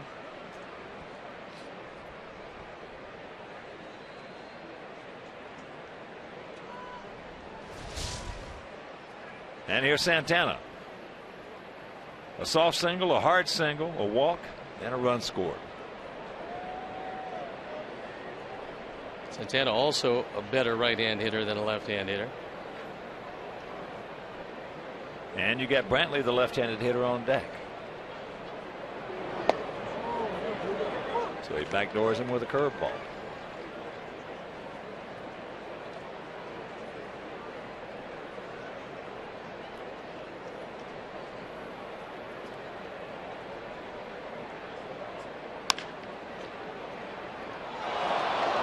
Ball takes a funny hop. It's going to score a pair. And it's 7-0.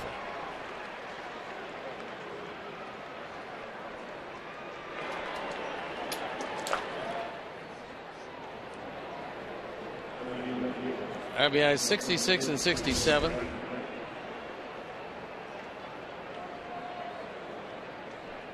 Lexi takes a dive and does not get to it.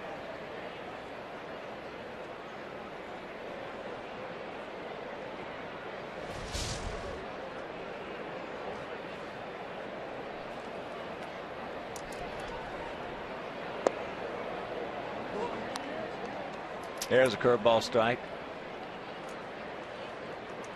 Brantley 0 for 3, and he's hit it right on the money twice.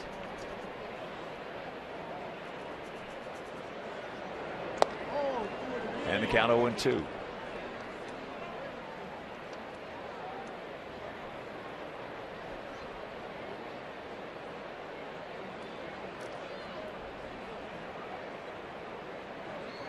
Seven, 9-0 for the Indians, 0-5-0 for our guys.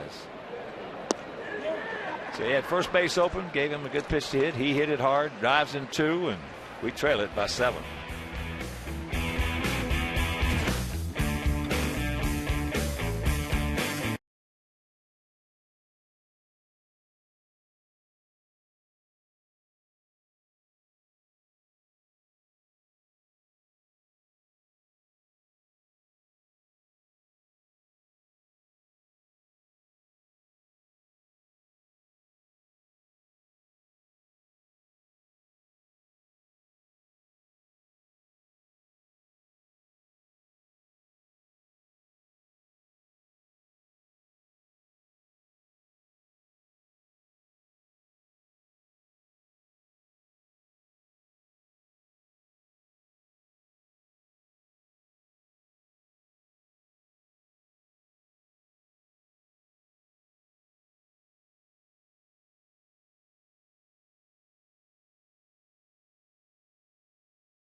Jeff Vukovich, your local nationwide insurance agent serving the area for over 34 years. So to join the nation, visit jeffvuk.com because Nationwide is on your side. Well, I think the Indians feel they can beat us. Well, at 13 out of 15 coming in, and this one seemingly well in hand, they might have a point there. Yeah. Some I years think they have that feeling. Some years are like that. Yeah. They didn't have that feeling with the Tigers. No. They went 4 and 15 against them.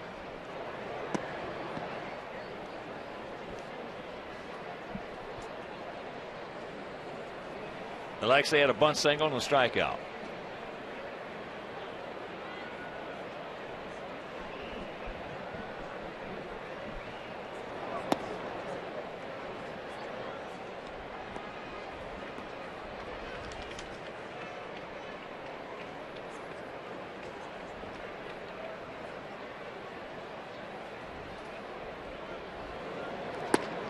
Against us, I mean, you know, two guys that really impressed me. Now this is the 16th time we played them,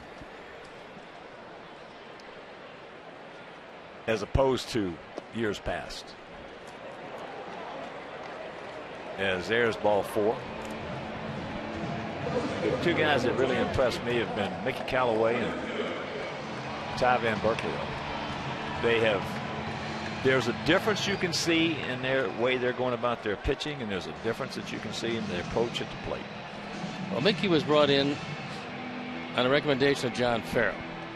And Farrell, who was a terrific pitching coach with Boston, was in the front office in player development with the Indians and is now managing the Boston Red Sox to a runaway American League East crown.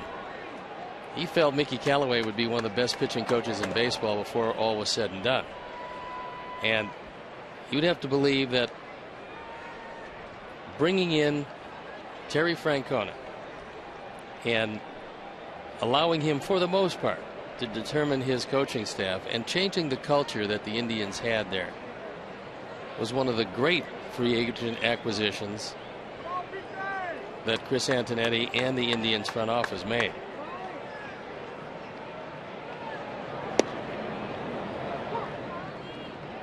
Well, there have been 3 GMs that,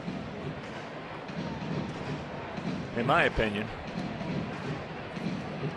are right at the top for the season. 3 Executive of the Year awards. One will get it, but you got talking about in the American League. You got Charrington. Yes, no doubt. Okay, and that's over the 3rd. Rack them up. And then you've got Antonetti at Cleveland, and you've got Dombrowski at Detroit. Those 3 guys have done some kind of good job. Well, the only thing I believe that might mitigate against Dave Dombrowski is everybody was picking Detroit to win the division. That being said, Dave did a terrific job of putting the ball club together and getting some extra pieces, especially when he had to. The other 2 guys, I agree with you. Nobody picked Boston, and very few Coming people off last year. very few people thought Cleveland would be as close as they are this late. On the other side of the page, in the other league, it's Neil Huntington with Pittsburgh, I think by a wide margin. Although Ned Coletti has done a terrific job, he was given the open checkbook, and that doesn't diminish the fact that Los Angeles has had just a magnificent year. Well, but Neil Huntington with Pittsburgh is the guy. Just because you got a lot of money and spend a lot of money does not mean that's going to get it done. No, that's As true. We've seen. That's true. But and a lot of times, if you take the case of Dombrowski, a lot of times it's tougher to keep that club that you got that's supposed to win winning. But they've done it. Meanwhile, we're into the 7th.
Provided by 97.5 FM, ESPN Deportes, Chicago's first and only FM Spanish language sports radio station.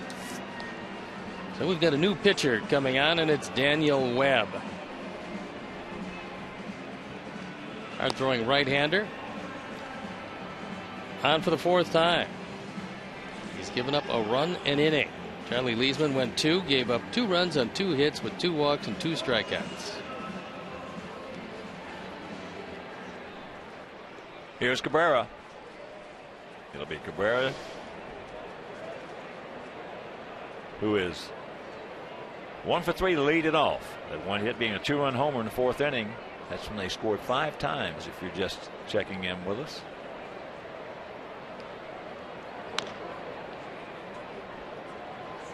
Ryan Rayburn on deck.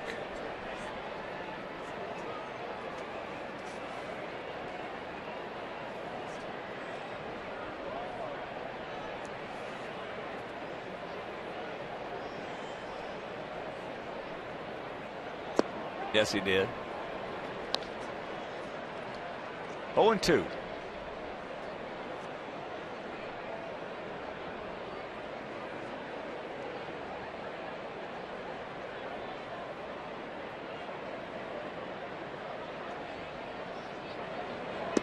He gone. He knew it.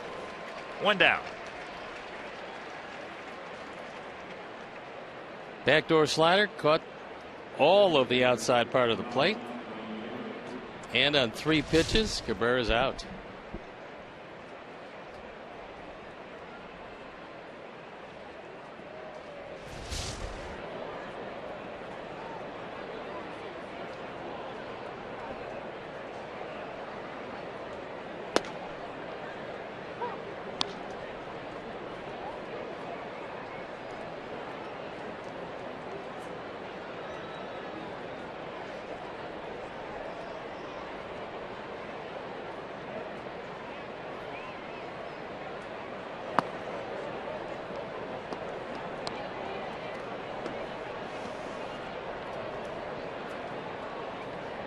Rayburn in the series. Homer, 6 RBIs.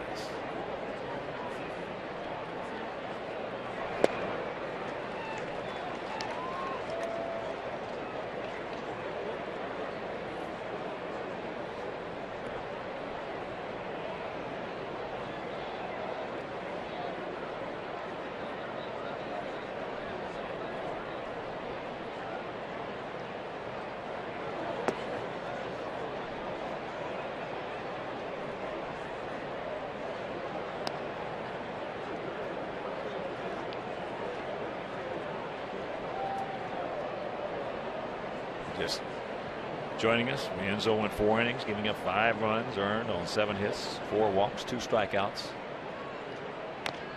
And that pitch fouled away. And Steve told you what Leesman's line was, and now Daniel Webb. Chris Davis for Baltimore with 50 home runs. Probably going to stop Miguel Cabrera from any thoughts of the Triple Crown this year. And Manny Machado today with his 50th double. And he's just a baby. They still lost.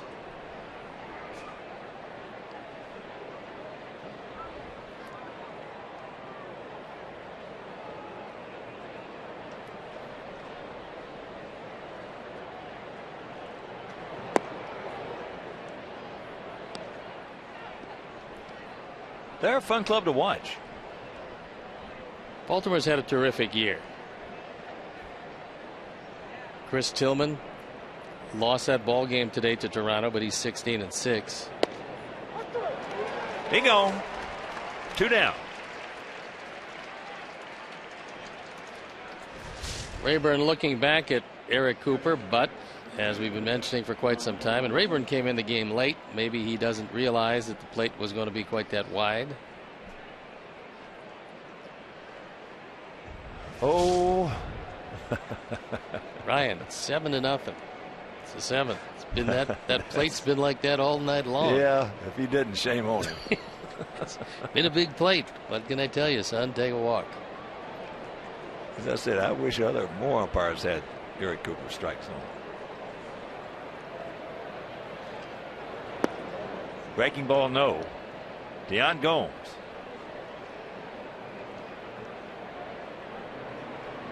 In the short term, I'll tell you, in the short term, it's not fun. But in the long term, as long as you know it, it gets you swinging the bat.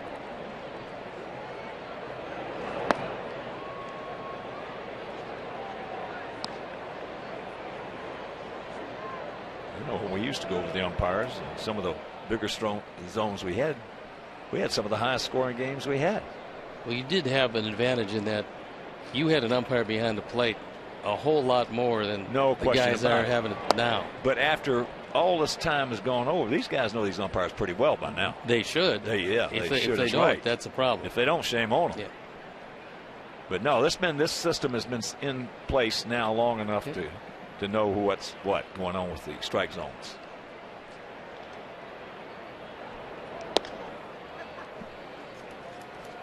So the walk.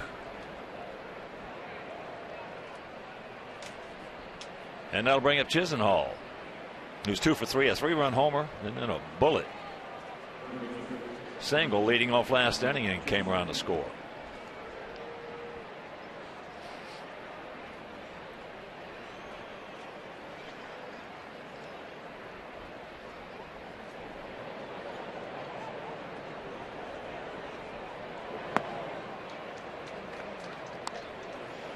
Well, I know one thing. If you and I know their zones, the players should know them. I think so, yes. They most likely do.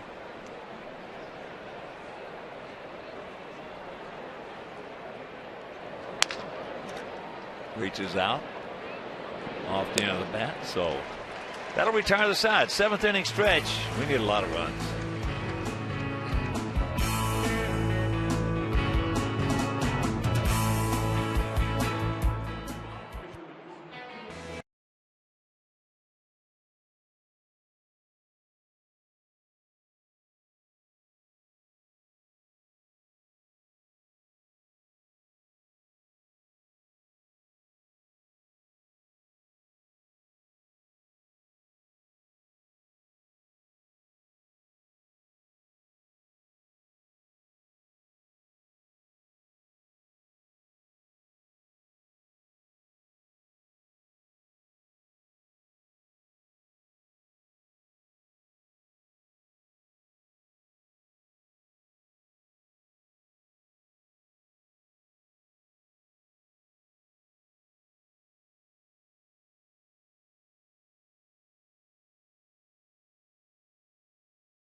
Around Major League Baseball.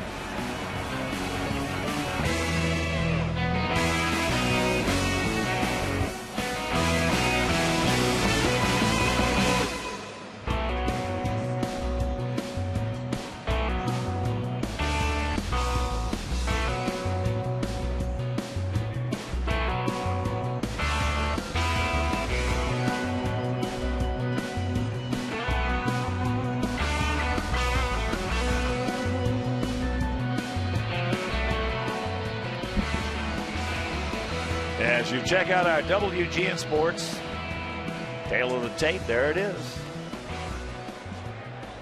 They're trying to win the 14th game against us this year in 16 tries.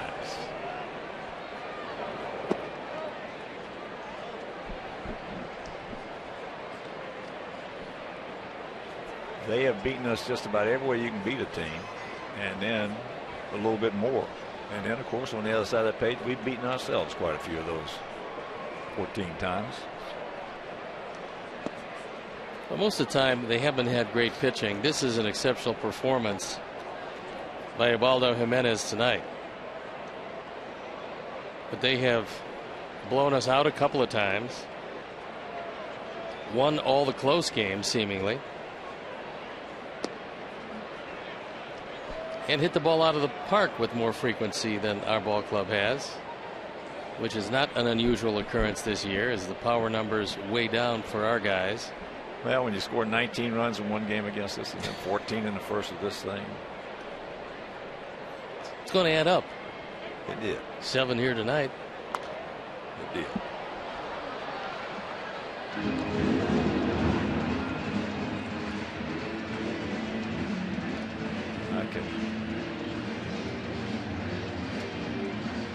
Well, I can't say that either. Well, that second game of the doubleheader. I mean, the first game is one of those things. You give up 19, even though you scored 10. I mean, you know, it's a blowout. But that second game of the doubleheader, leading by 3 runs in the 9th inning. Oh, we've had so much of that. That one still hurts. Thank goodness for And Addison. that was a while ago. Thank goodness for Addison Reed this year, I'll tell you. It's true. Wow.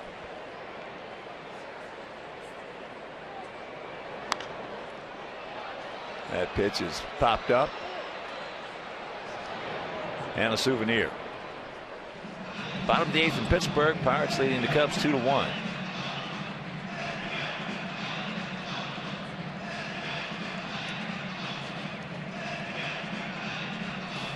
Seattle shutting out the Cardinals 2-0. Bottom of the 7th in St. Louis.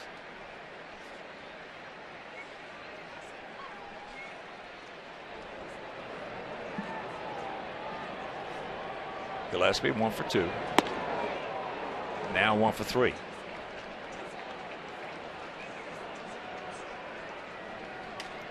And fans you've known for years that StubHub is a great place to find the seats you want to see our Sox play live. Now they've added StubHub fan rewards so you can earn a little extra with your tickets like seat upgrades. So head to StubHub and get your White Sox tickets today.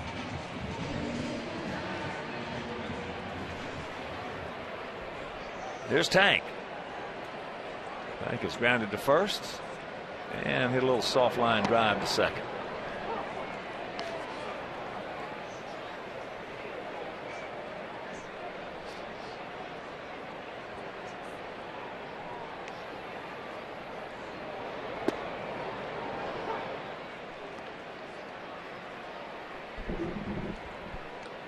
Donnie Veal loosening up in the bullpen.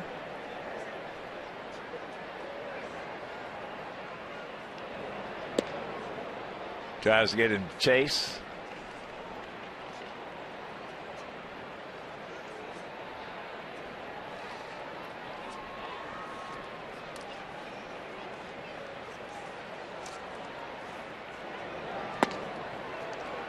He just worked him over right there. He did get him to chase. That ball almost hit him. Just worked him over. 6 strikeouts as he throws one way inside. That ball just missed hitting him in the right shoulder.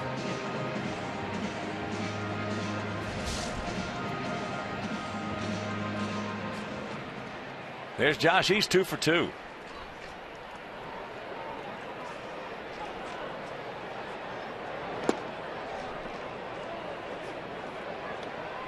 Seven, 9, and 0 for Cleveland. No runs, 5 hits, no errors for our guys.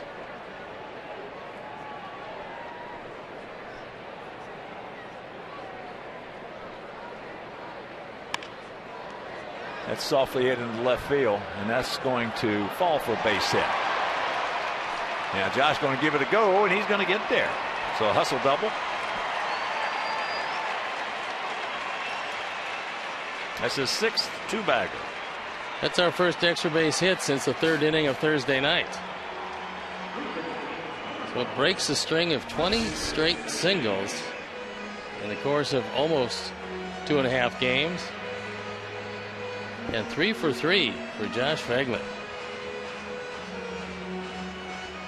And here's Marcus Semien, who's 1 for 2.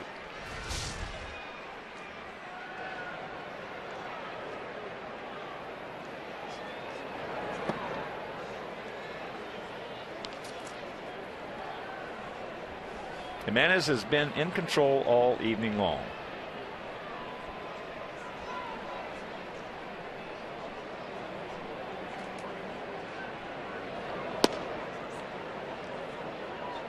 Two and 0.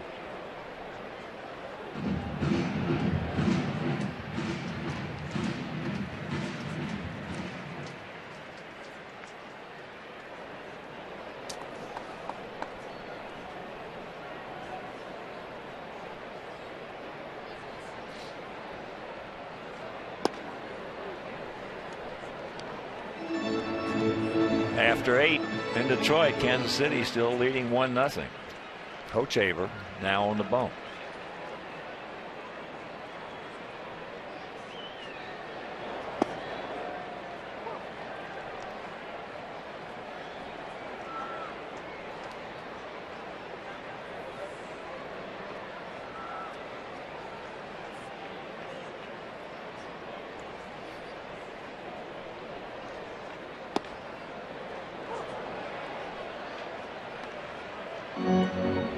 Full count.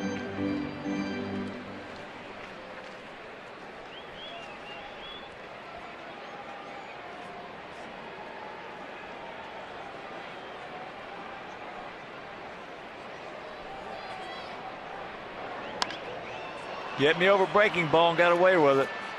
Oh, he just missed that one. He just missed hitting that one a long way. Meanwhile, we're into the 8th.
And 7-0, 9-6 in hits, but an errorless game. The Indians bat around into 4th. Santana extends his hitting streak to 9 games. Donnie Veal on for Daniel Webb, who went an inning.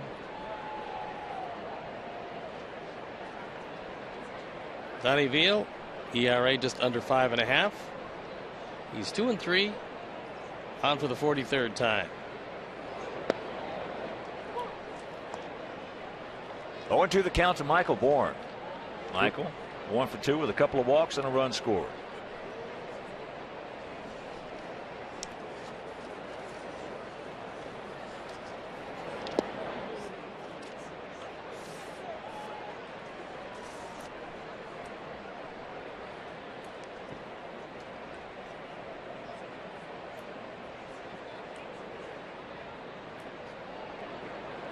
Swisher on deck. Checks it up on that breaking pitch, and the count evens at 2.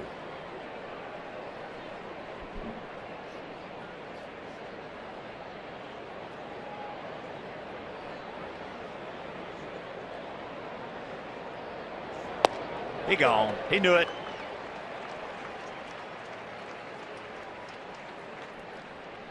So 1 out.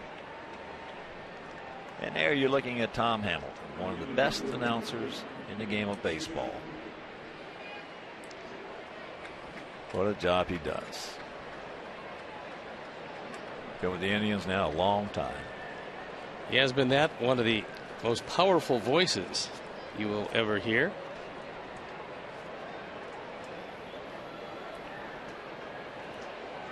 Yeah, I love to listen to him when I have the opportunity. Sometimes on my ride home, I'll be able to get him. My satellite radio. Because that's out of play right side. Tom, along with his partner Jim Rosenhaus. Tom is entering his 24th year. Yeah. As the Indians' radio voice.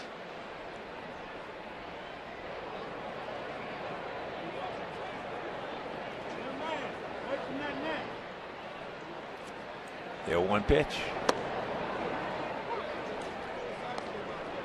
And the count 0-2.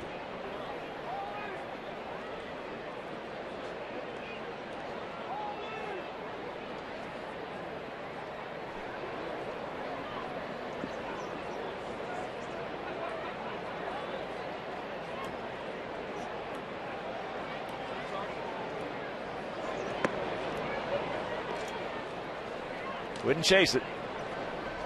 But tomorrow afternoon, finale of this 4-game set, Chris Sale against Zach McAllister.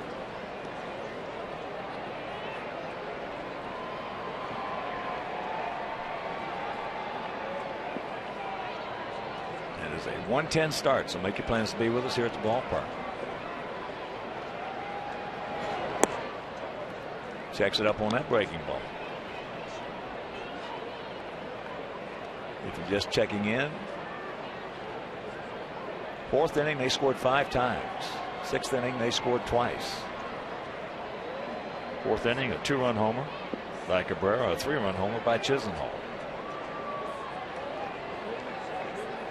6th inning a 2-run single by Santana. So you had him 0-2, and it's now 3-2.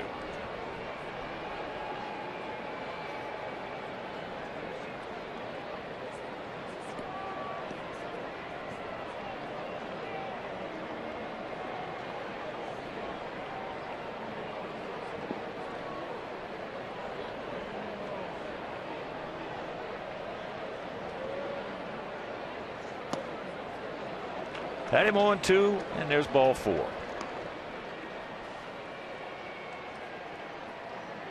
8th walk issued by our pitchers tonight.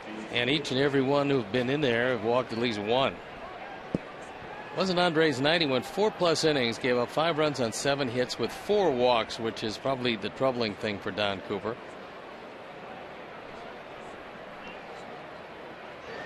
Yeah, he made a lot of bad pitches tonight, and they hit him very hard.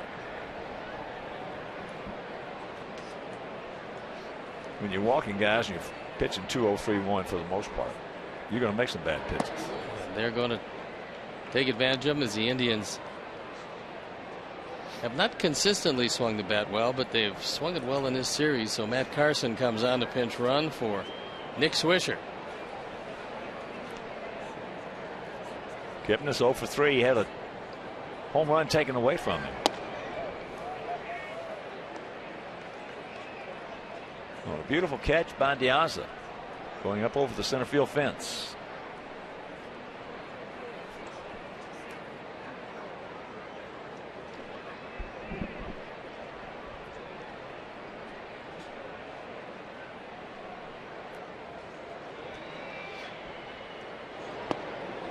And there's the strike. I think Jason thought that he had hit this ball out of the park, but nice play by Diaza. And there's a base hit.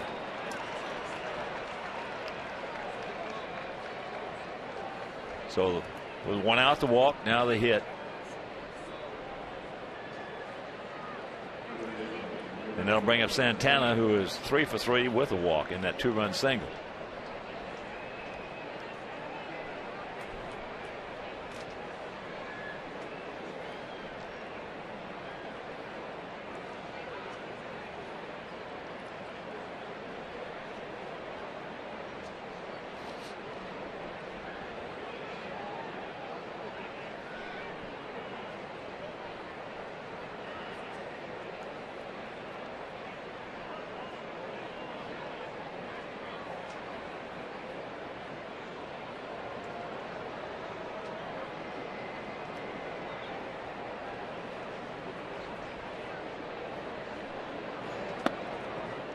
And he takes ball 1.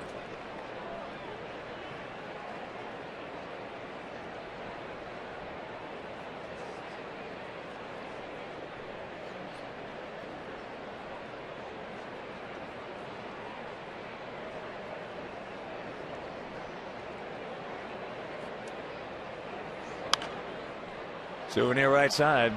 28,024 tonight.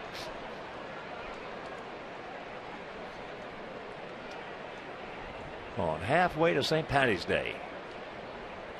3 men in kilts before the game, and also with the national anthem, playing some good Irish music.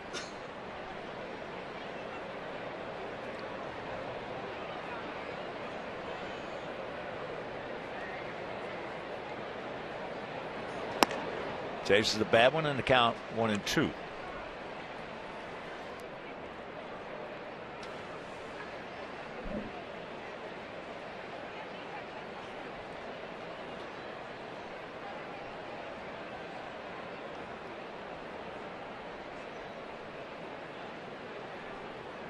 Tigers hitting in the bottom of the ninth with 1 on, 1 out.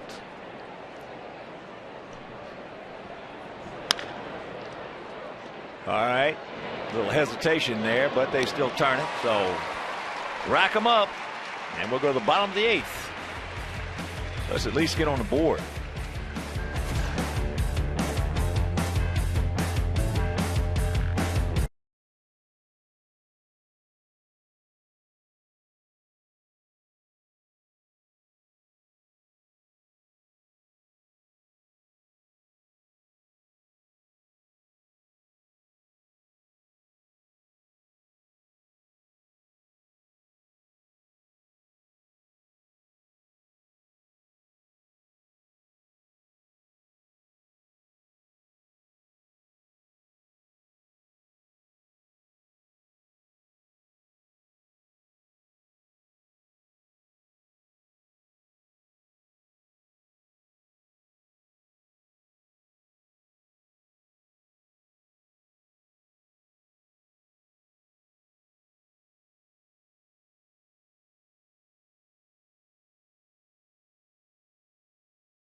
Carson stays in the game to play right field after pinch running for Nick Swisher. And the top of the order to lead off the bottom of the 8th. Alejandro 0 for 3 with a couple of strikeouts and a line out to center. Baldo Jimenez, 29-year-old right-hander out of Santo Domingo, 6'5", 210 pounds, and has been in total charge out there on the bump.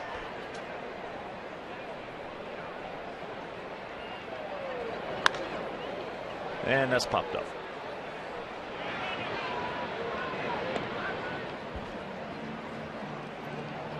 So 1 out, and you can catch the rest of the season in stunning HD quality. MLB.TV Premium includes a free subscription to At Bat 13, so you can watch every out-of-market game live on more than 350 mobile and connected devices. Other features include choice of home and away broadcast, alternate audio options, live game DVR functionality, clickable line scores, and multi-game viewing options. So MLB.TV, baseball everywhere. Gordon takes strike 1.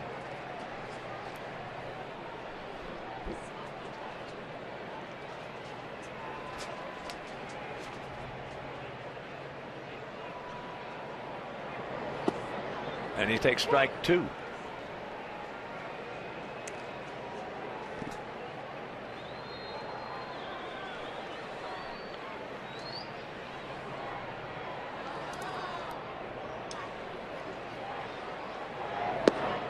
And he takes strike 3.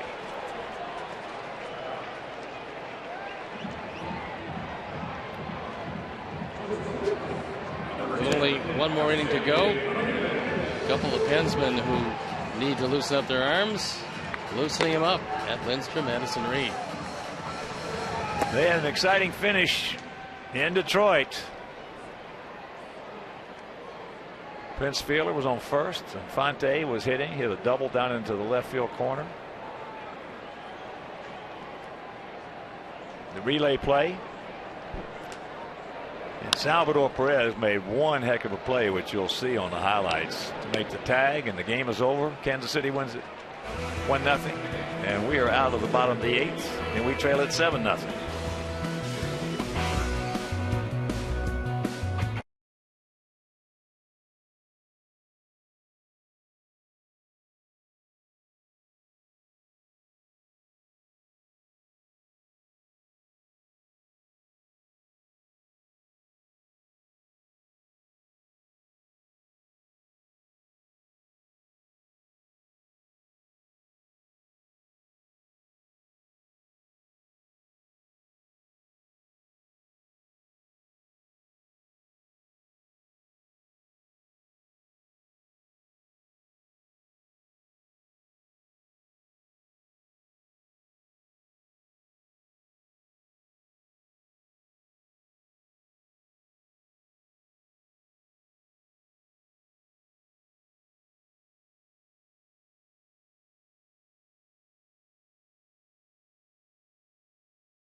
Comes on to pick up an inning of work. He's the 5th of the Sox pitchers tonight. And without winning too many games, you have no need for a closer. And so a closer needs an inning. And so it'll be game number 63. Addison saved 37 this year.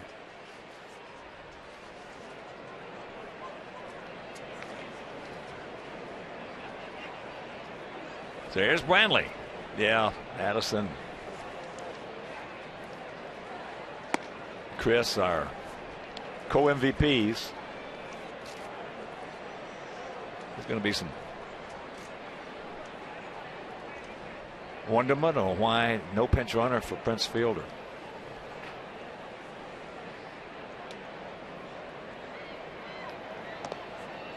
That was some kind of play Perez made to put the tag on.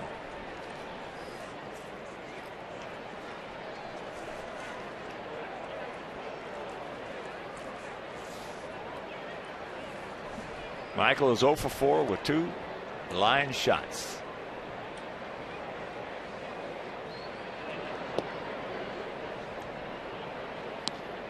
Two and one.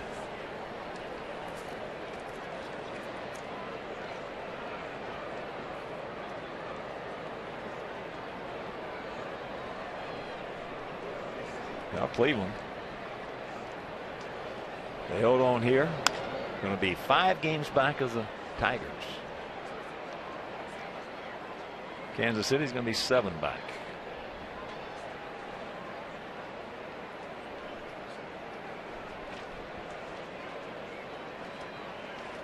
But as Steve mentioned earlier, Cleveland's done with Detroit, and they're happy about that because of the 19 games, Cleveland won 4 of them.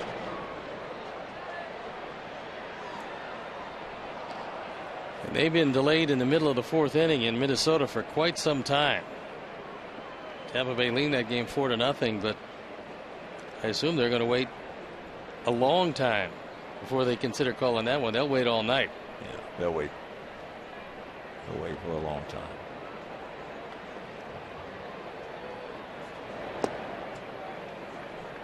Unless the radar is just such that nothing they can do.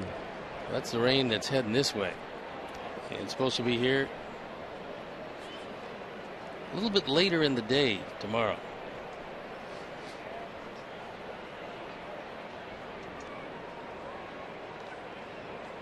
Full count. Down and in. He gone.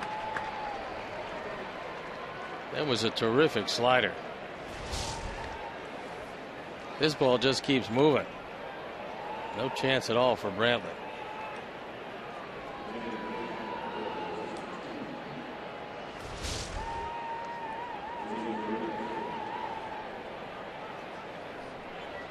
It's Jose Ramirez.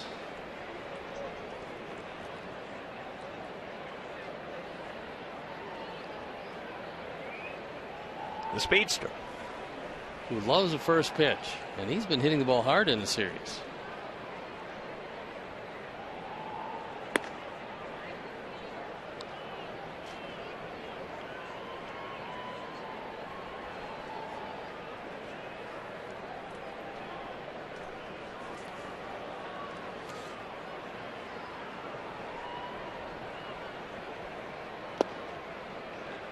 Count evens at 1. For our guys, it'll be Konerko, Garcia, Gillespie, the scheduled hitters. As we trail at 7-0 here in the top of the 9th inning.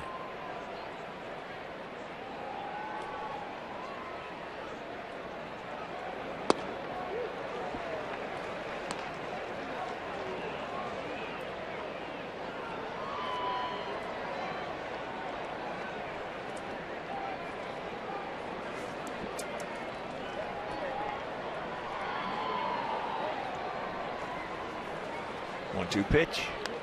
Just did get a piece of it. Ryan Rayburn on deck. They scored 5 in the 4th, 2 in the 6th.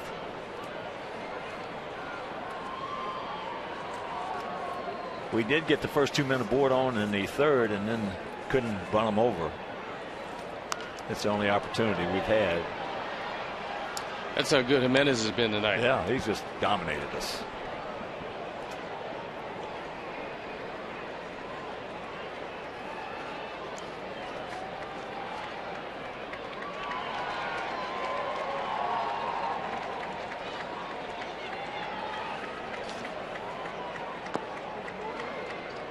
Well, if the Indians win here, they will be 12 games over. And if they win here tonight, they will be 12 games over against us. So there's the secret. Stay in the race by playing .500 against all of baseball and pound the Sox.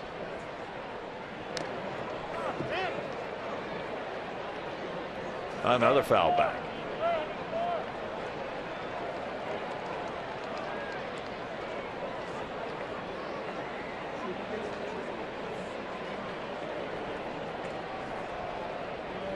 Eighth pitch of the at bat. Everyone in the zone but one.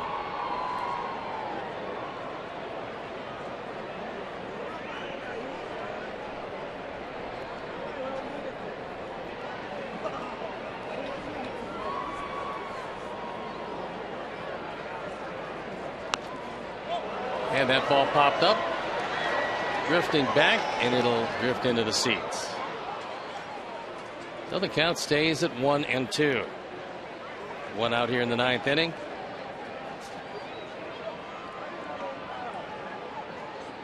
All Tribe tonight. 7-10-0 for the Indians. 0-6-0 for our Sox. And that one just misses up and away. Josh Fegley trying to convince Eric Cooper that it was in the zone, but it was a bit high and wide, so the count evens at 2-2. Ramirez putting together a battling at bat. And he fouls off another one. So this is going to go to at least 11 pitches. Indians have 3 complete games all year long as a staff. Ball hard hit center field. Diaza taking off. He's got room and he misses it. That ball over his head, and Ramirez very quickly to third base. Alejandro's had a tough series in center field. Probably is going to go as a 3-base hit, and it probably is going to go as a ball he should have caught. Ramirez hits it hard. Alejandro puts a glove up and misses the baseball.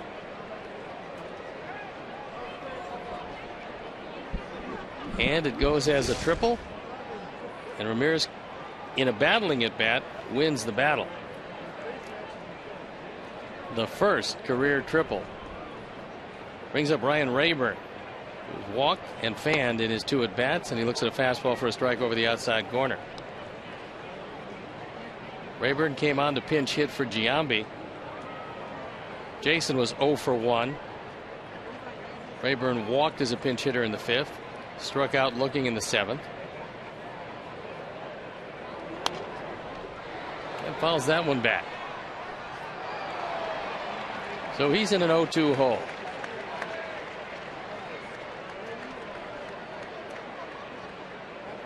The infield is back. In a 7-run game, they'll concede the run.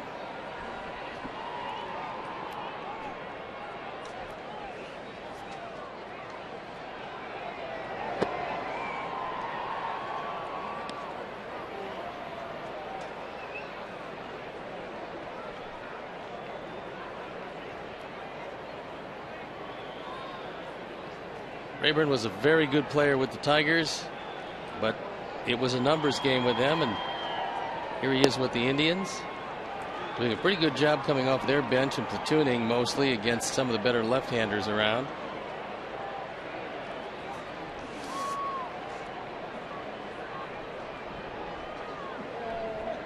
.207 at bats this year for Ryan Rayburn, hitting .286. Hits one to left field. Viciedo comes on, makes the catch, and here comes the throw, and it's going to be close at the plate. But the speed of Ramirez gets him in ahead of the throw. So it's an 8-0 game.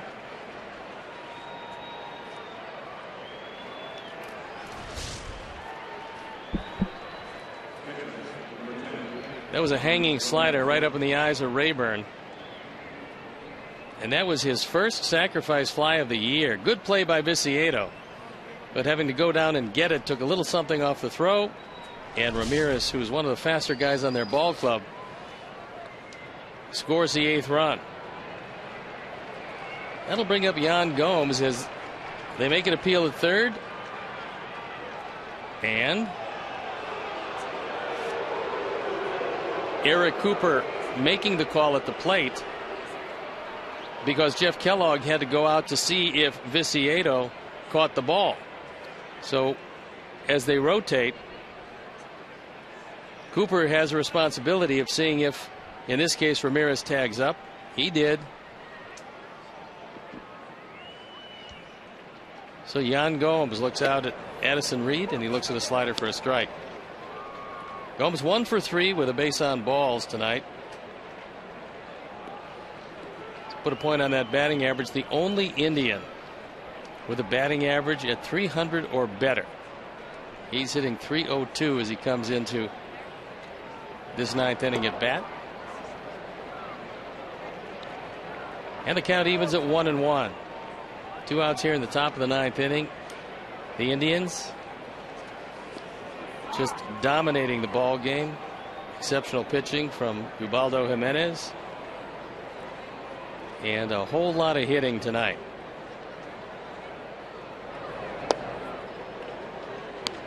Good slider, and it's 1-2.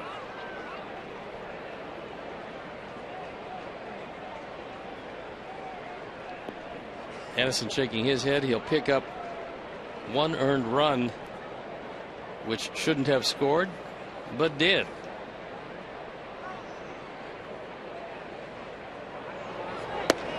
He throws a fastball right by him. But the Indians score a run. Will head into the bottom of the 9th inning. It's 8-0 Tribe.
6-0 for our guys. It'll be Canerco, Garcia, and Gillespie. And Ubaldo Jimenez trying to get his first complete game of the year. Be only the fourth as a staff for the Indians and the first by anybody that isn't named Masterson. And he's also trying to get his fourth career shutout, first in the American League. So Paulie is lined very hard to short, grounded to short, and then hit into a 5-4-3 double play.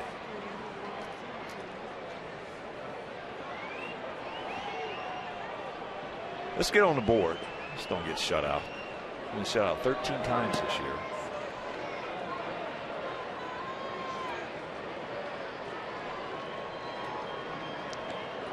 You never want to be shut out.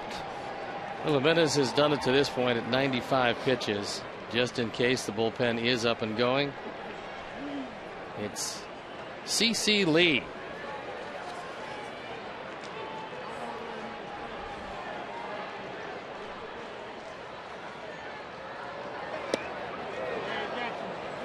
He went, says Eric.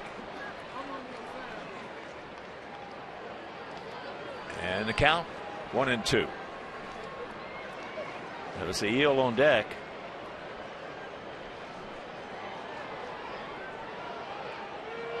We have 6 hits tonight, 5 of them singles, 1 double by Fegley. And that was a hustle double. 1 out. Well, 8 strikeouts now. Well, a few times tonight that Ubaldo Jimenez actually dropped down to the side. And that's the upper reaches of the strike zone. But a strike nonetheless.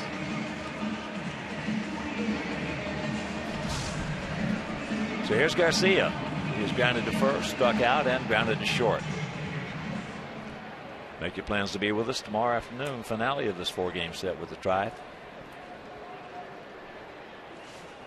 Chris Sale against Zach McAllister, 6'6" right-hander.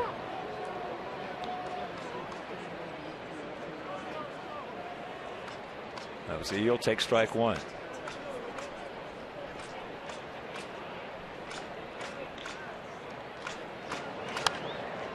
Very quickly, the count 0-2.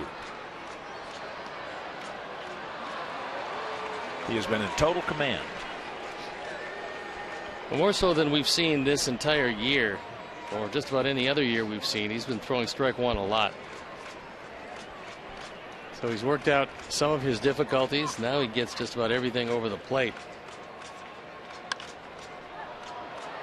It's just not getting it over the plate. He's hitting corners. He's hitting the outside corner out, inside corner in.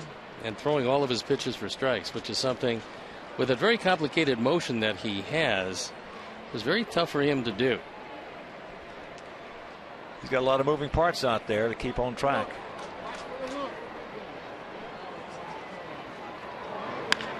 There is a roller, and he just slams it into left field for the single.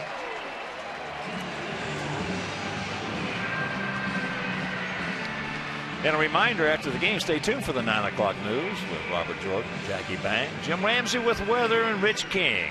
Rich King with all the sports highlights, everything you want to know about the world of sports. And there's going to be a lot to find out tonight.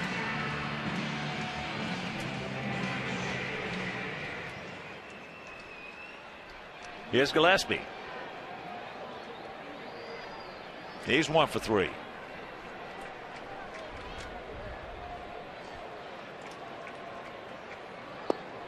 Takes first pitch strike.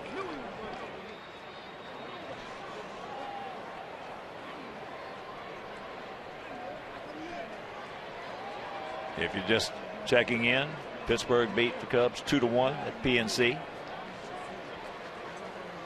Toronto beat Baltimore 4-3 as that pitch is fouled back and out of play. Oakland shuts out Texas 1-0. Bartolo Colon over Yu Darvish.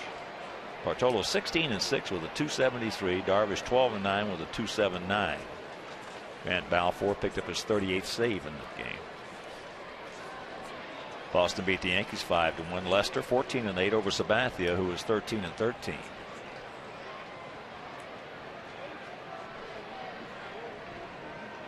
Cincinnati beat Milwaukee 7-3. As that pitch is fouled back. Bailey over Pelwig. Chapman picked up his 36th save. Giants jumping all over the Dodgers 7-1, bottom of the second inning out at Dodgertown. Top of the ninth in St. Louis, 4-1 Seattle. Top of the ninth in Houston, 5-2 Angels. That is knocked down by Santana. That'll be a base hit.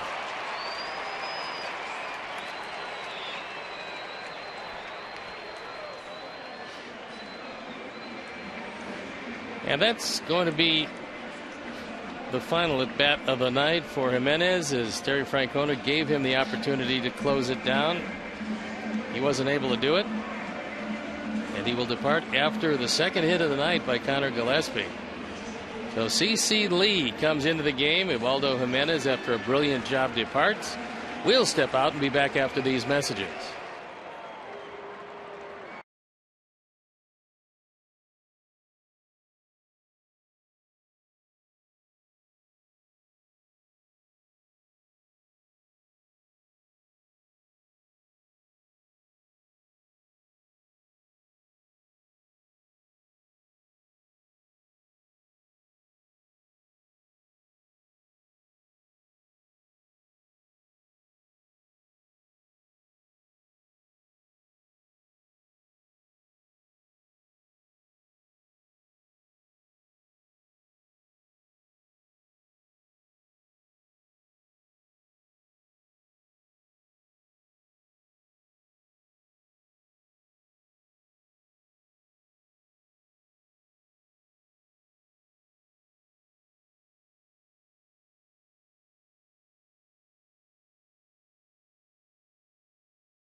Four days ago at Kansas City, faced four men, retired two of them. There you look at the numbers. Big sweeping breaking ball to Viciedo. Thanks to he's 0 for 3 tonight. 8-11-0 for them. No runs, 8 hits, no errors for us.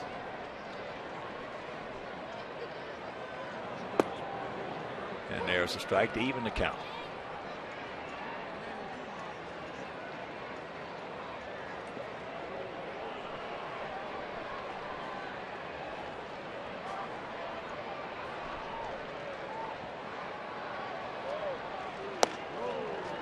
And that fastball upstairs at 92. Still a rain delay in Minnesota. And there's a shot base hit. Just a rocket. So that'll load him up.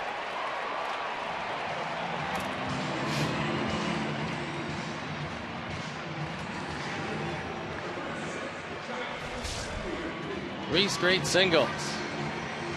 And that ball pretty much right down the middle. And a rocket by Kipnis. And here's Fagley. He's 3 for 3. 2 singles and a double. Joe Madden certainly does not want that game call for 2 reasons. First of all, he's leading at 4-0. Bottom of the 4th. Next of all, he's got Matt Moore out there. He's given up No runs on 1 hit. 3 innings with 5 strikeouts. That could be a big game for Tampa Bay. Well, again, I can't see the umpires, and it's in the hands of the umpires. I can't see them calling that anytime soon.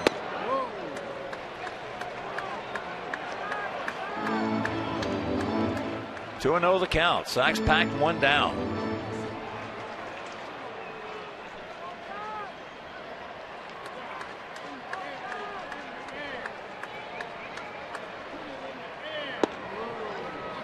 There's the strike.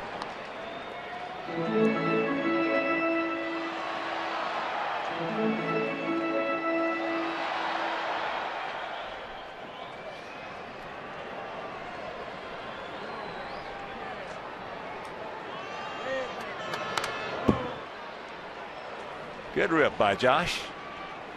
But the count 2-2.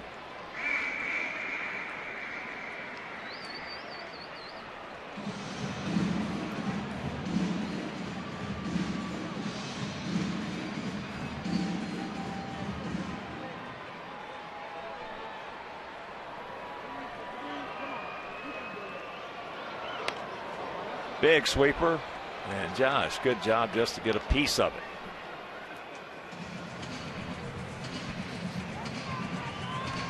Sidearm left-hander Rich Hill throwing in the pen.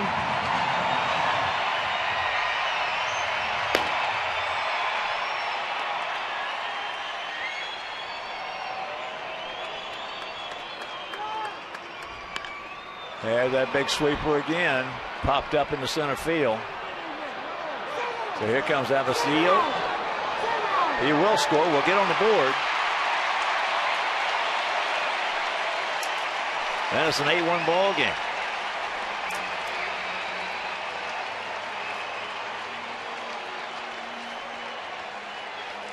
Well, the first run driven in. So the perfect night for Josh Phegley. 3 hits and a sacrifice fly. And that run charged to Jimenez.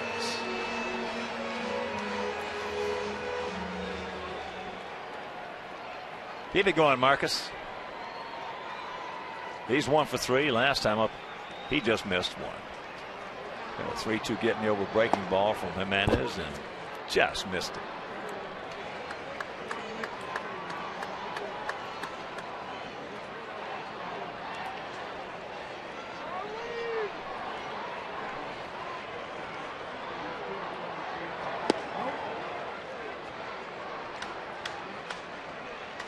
What do you want to count to Simeon?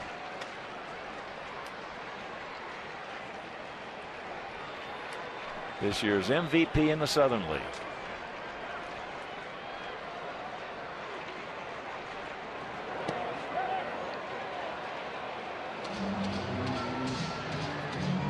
There he called it on him.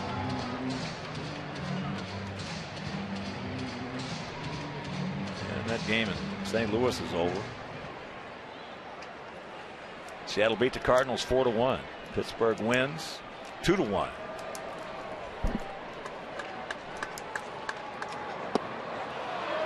And this ball game is over. So they take the first 3 of this 4-game set. They win this one 8-1. And we'll be back.